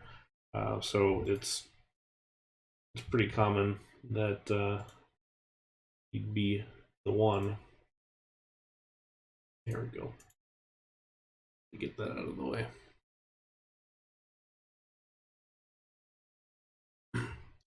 Speaking of real life design, this upcoming week here in Orlando is the IAAPA Attractions Expo, which is the big theme park expo that all the various manufacturers show up at and do announcements and other things like that. Gerstlauer has a big announcement coming up for a new coaster in the US to open late 2022. That should be a pretty interesting one to see what comes out of that. And Zamperla's got a couple announcements, and I think there's going to be a few other things. I know FunSpot Atlanta is releasing some more info about their RMC coaster, so that's another good option, upcoming thing. So I will probably not be putting out a whole lot of stuff next week, just based on kind of where I'm at. Have a good night, Marcel. Thanks for stopping by. Because I will be over at IAAPA from early in the morning until late at night, between the party events and all the actual IAAPA stuff. It's a big week for me. It's I would honestly say it's my favorite week of the year. I love IAAPA, so it should be fun to see what we can find. But I'm gonna post some pictures. If you haven't joined my Discord, there's a link in my profile here that you can join with. But the and I'll post some pictures there of everything going on, so you can catch up if you'd like to see what IAAPA is all about. And I do recommend it for anybody who ever wants to get into the industry and like work in the industry. IAAPA is one of those musts to make connections and meet people and all sorts of things like that. Yeah, so James, I'm working on doing. I don't think I want to do a time lapse if I don't do commentary. Like, I feel like that's probably important, which is also more work and kind of sucks as far as just the overall trying to figure out what I'm doing standpoint goes. But I would do a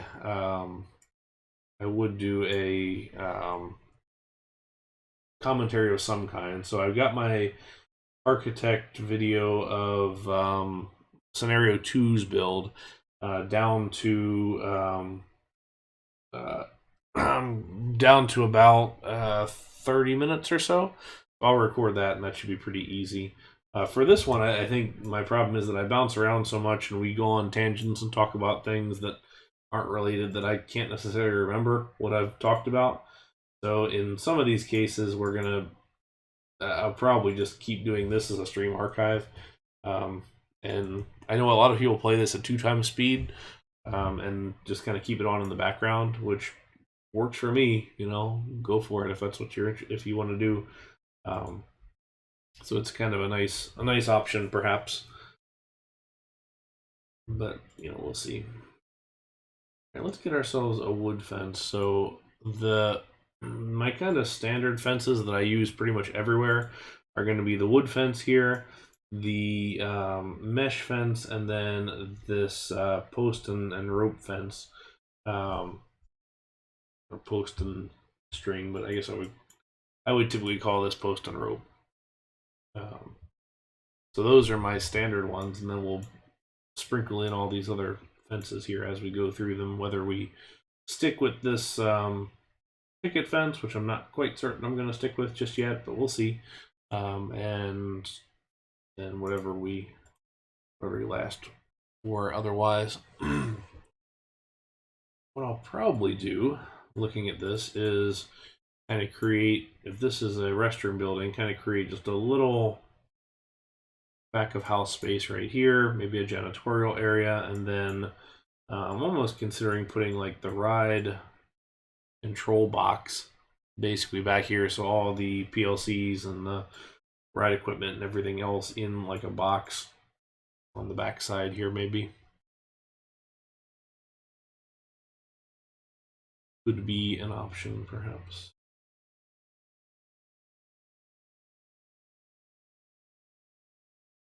And then I guess our control booth could potentially span these two, and then with that we can go ahead and do a little storage bin box, whatever, on this side.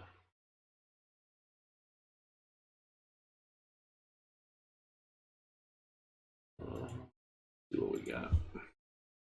We could always do like storage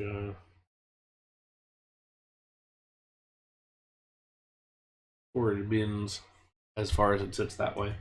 So options, plenty of options. I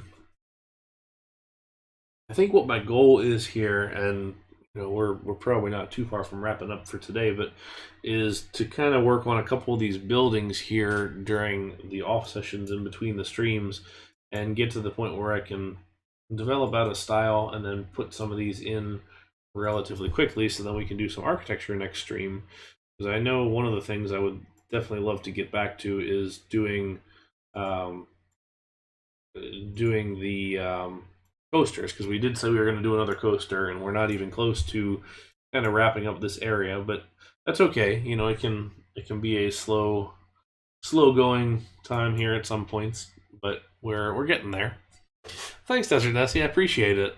I just figure it's a nice way to chill and talk about theme parks, and that's what I like doing. So I will talk your ear off about roller coasters all day long, and this is a nice way to build stuff, teach how to build stuff, answer questions, and just hang out. So it's a good time. Yeah, thanks for coming by. I'm really liking this tree. I haven't used this Croatian tree very much, but I'm really liking the colors of it for one. Although I don't think it can sit in front of this guy. There we go. With the darker background, that looks really, really good. We want a darker background tree. See how this guy sits.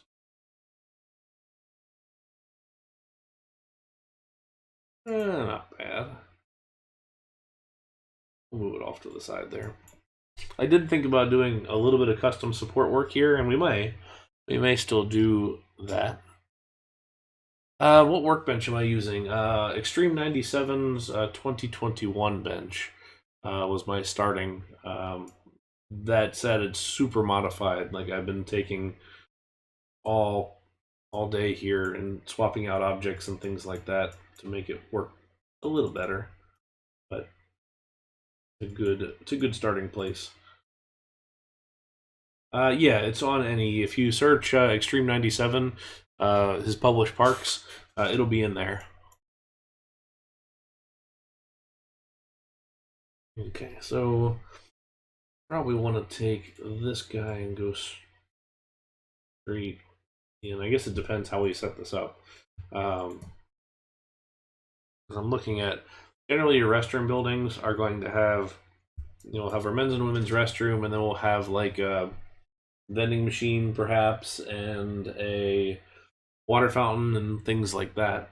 So we could always do the paths around the side or on the front. So I'd kind of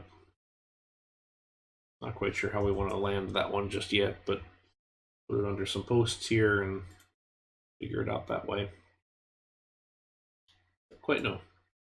But anyway, we will think through that here a little further later. And then I'm going to need to look up some reference pictures for pavilions, for like bandstands, and we can come up with something here. I think this space is going to be best filled with trees, because that's going to be a really nice backdrop here. Put some fencing up here. We haven't quite decided how we want to do this this coaster station yet. I'm still kind of on the thought of a more Halloween-ish than anything else, especially if we do this as a little colonial town kind of thing down here. This seems like it could be some kind of like Victorian mansion on the hillside that's a little foreboding, and then the coaster sort of runs around, so sort of a Paul Revere's ride kind of thing.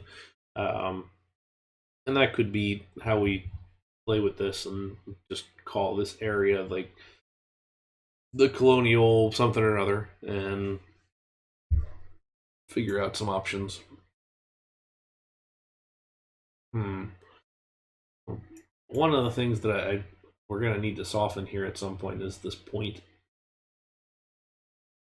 Excuse me. So we got this diagonal square in here, and the point, it works when you're in the orthogonal grid, but when you're in the diagonal, it really steps out, or it jumps out at you. So you got to do something different there.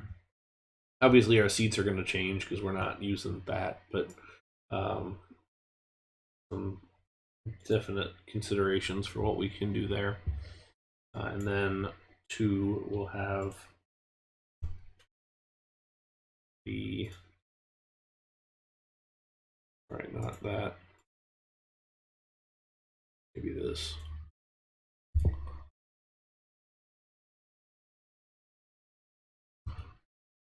Where are we going?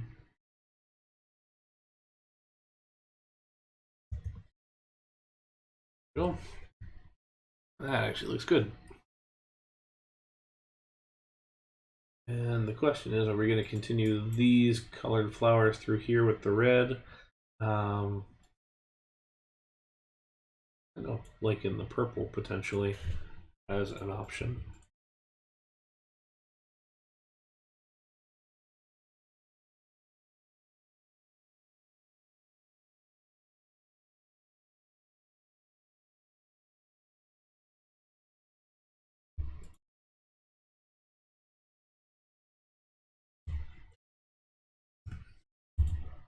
Now we just need to figure out what kind of fencing do we want. Talked about this fencing earlier as a good option.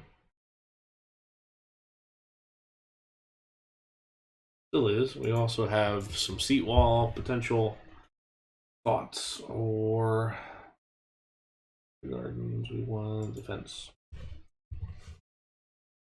Now we'll have to think about that a little further to see where that one lands.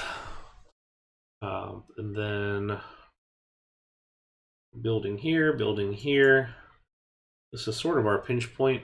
What's a little bit awkward about this, just a little bit awkward, is that we've created a nice plaza here and then excluded our main ride in the area from it. The fact that it sits over on this side of the plaza is a little bit strange. What we're probably going to have to do is come through here and kind of rework this into like a little mini plaza. And to be honest, what we might do also is give this a little more room to grow.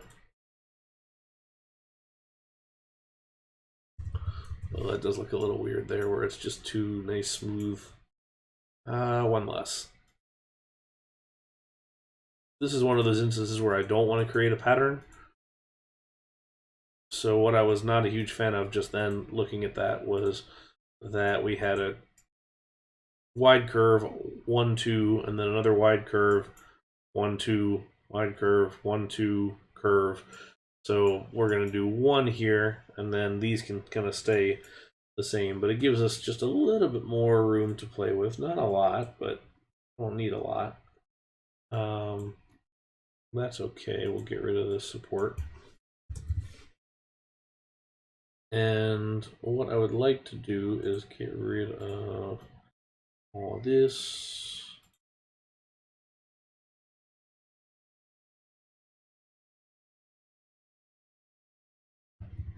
So thinking through this a little bit as far as kind of placemaking goes, I'm going to think about how we're looking here. Yeah, it's interesting. It's trying to avoid repetitive elements, but also in some cases trying to accentuate repetitive elements. And you're kind of like, well, which one is it? And I'd like to figure out the one that, or how best to make it work. It's a fun time. All right, so this is going to be like a square plaza here. Let's pause this, get rid of our peeps here, and just from a visual sake, let's get rid of all this, get rid of all that, so we can see what's going on. So again, we've got a nice sea of pathway here.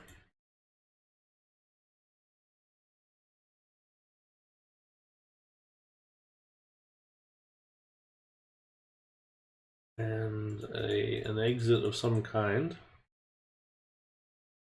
here, which we think is going to be coming out of the building, which means that this building might kind of sit almost on the diagonal.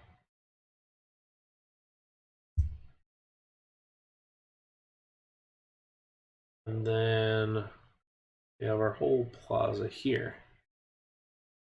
So certainly the plaza, I think, wants to be a different texture and color.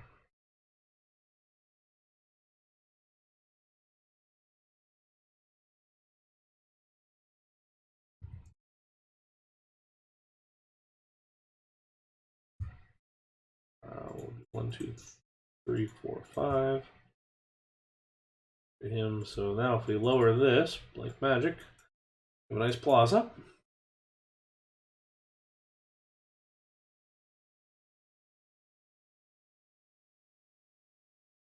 And come out of this one.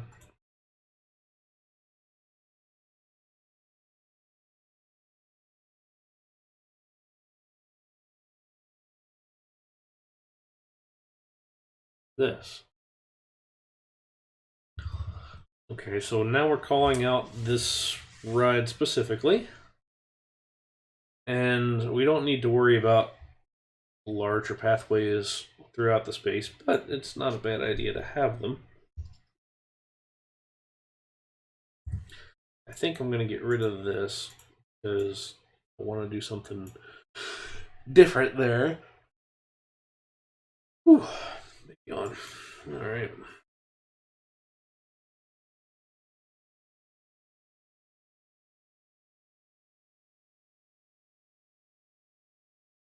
Then this side here. We do this mansion of some sort.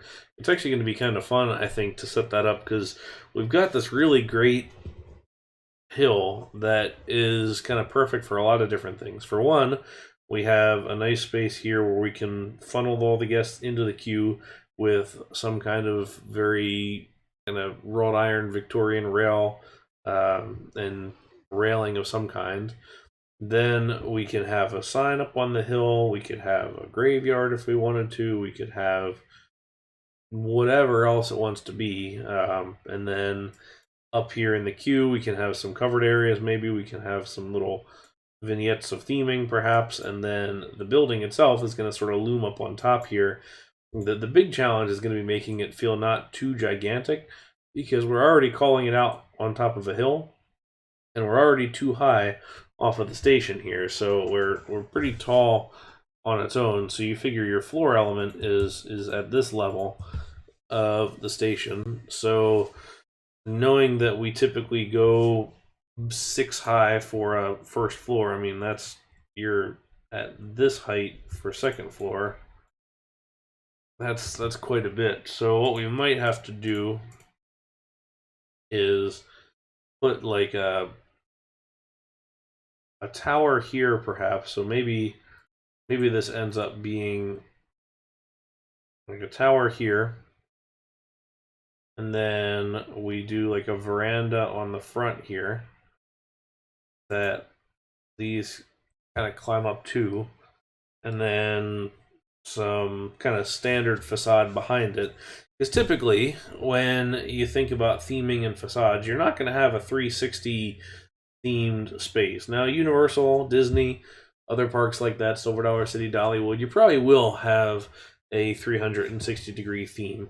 But here, you probably won't. So probably this back wall here and this back wall may not really have a whole lot of theming. And honestly, the station itself might be a big box. And this kind of looks similar to this. And then we just dress it up on the front two sides with a themed look, and the rest of it is sort of whatever it is. That may be our best option, potentially. So that's a good, simple way to do it. And two, we've talked about Holiday World here as the inspiration for this coaster and some of the park. Their theming is light. I mean, until we got into the Halloween or the Thanksgiving area, and there was a little more emphasis on theming, and a little more spend.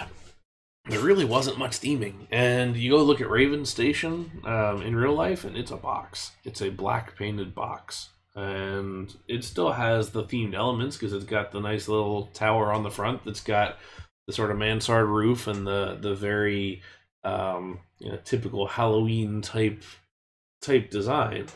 And so you read that as such because you know that's what it is, but that's all that it is, and there's not a whole lot of theming to it. So there's definitely ways to do theming without doing a lot of theming. So that's kind of where we're going to try and find that balance. Because to me, that's kind of more of a realistic thing. And then two, we'll kind of screen this a little bit with some landscaping and do that sort of thing. Give ourselves a nice kind of signature tree there. I'm going to use this tree again because I'm loving it right now.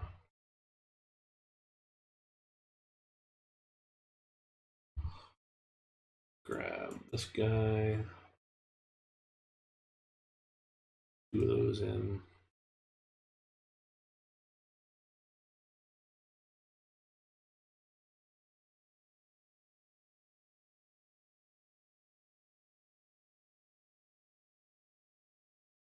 We'll do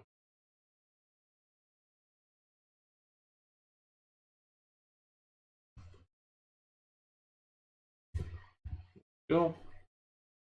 That's a nice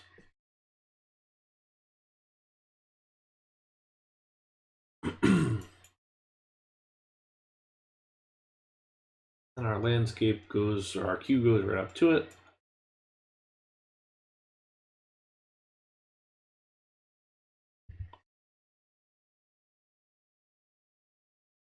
Pull that one out. Maybe these couple stay grass, and then the rest fades into not. And then as we used elsewhere, we're going to grab our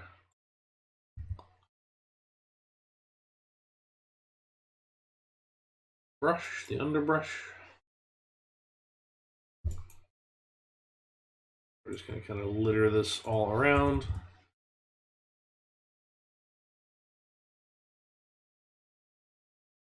One thing not to forget to do is to rotate.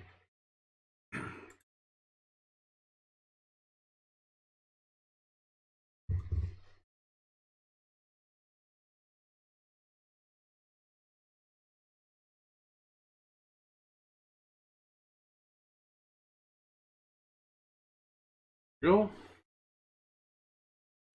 These are a little bit bright for me. For instance, I think that I'm going to use these kind of half bush.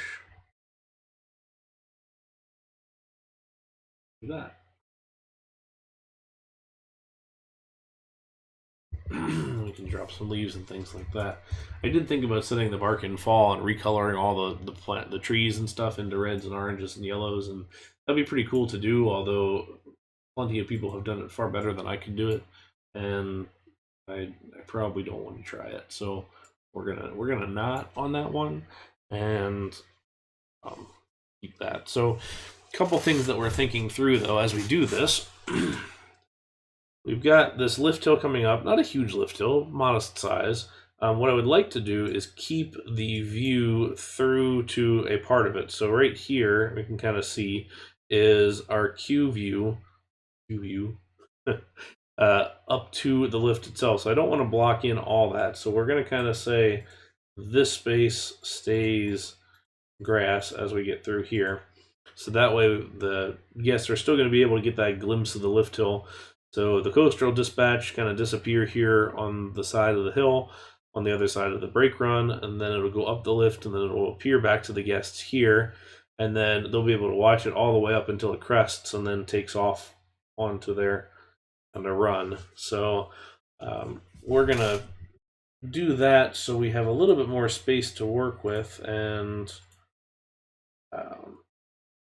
kind of set ourselves up for not going too dense on the landscaping, and that's one of those key things. You never want to go too thick with your landscape. Like, it's good to have some level of coverage, but you don't want to go to the point where you're just filling every last available tile with trees. Like, it's okay to have grassy space in parks. It's okay to have open areas. Like, those are key bits that are sometimes hard to deal with. And easy to forget. Okay.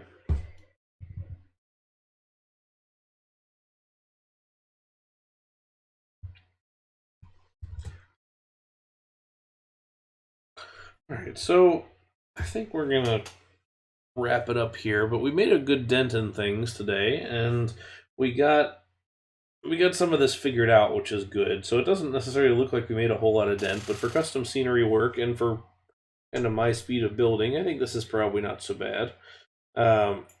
Started the carousel, got that hacked, and need to put a roof on it now. We have our little food area here all set up for the building. We've got our whole plaza here called out and our ride ready for hacking. And I think we're pretty well there. Yeah, you're right. Things on Traxxas were pretty well defined on this side. So I think what my hope is to do off stream before our next one is to come up with something here as far as architecture, so then we can fill out the rest of the space with architecture relatively easily. So the next stream may be some architecture here, maybe wrapping up a station building of some kind, and then potentially moving towards our entrance here as we figure this out. I really want to work to the point where we're getting another coaster in, because I know that's the part that everybody's here for, and see what that is. So we're going to think about that park a little, or the coaster a little more here moving forward. We were talking about potentially an arrow coaster, like a custom looping ride. We were talking about a Schwarzkopf. We were talking about a bobsled, which I'm kind of a fan of. We were talking about doing a Jetstar or a looping star. There's also the mine train that's on the table. If we did the mine train, we probably would drop that towards the water.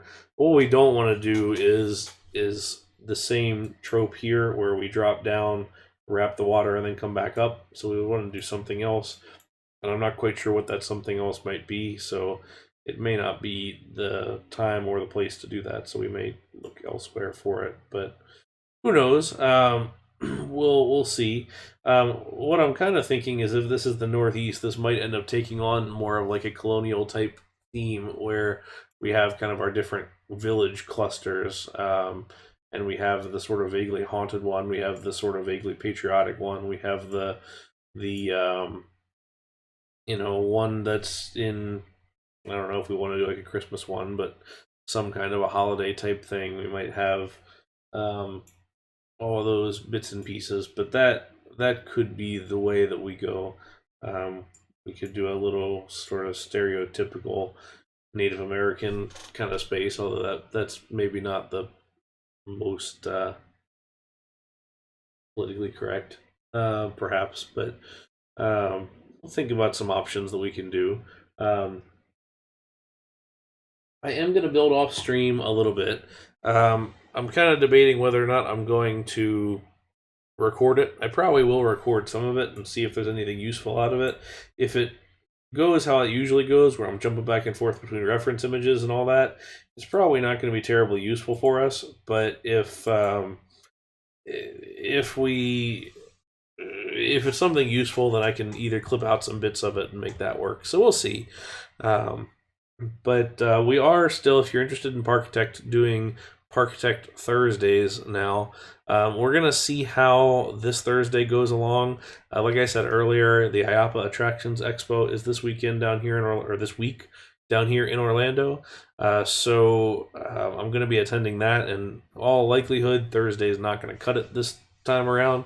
We might do it on Friday, perhaps, but either way, join the Discord channel, my Discord server, if you like, and I'll have some pictures posted and that sort of thing of IAPA if you're interested in what that's all about.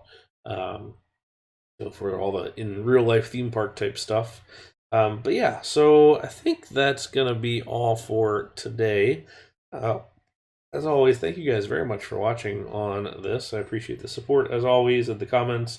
Thank you all again very much for hitting 1,000 subscribers. That's a huge goal, and happy to be at that point. So it's really cool and exciting to be there, and onwards to all the next stuff. But yeah, so thank you guys very much for watching, and have a nice day. We will see you in the next one. Bye now.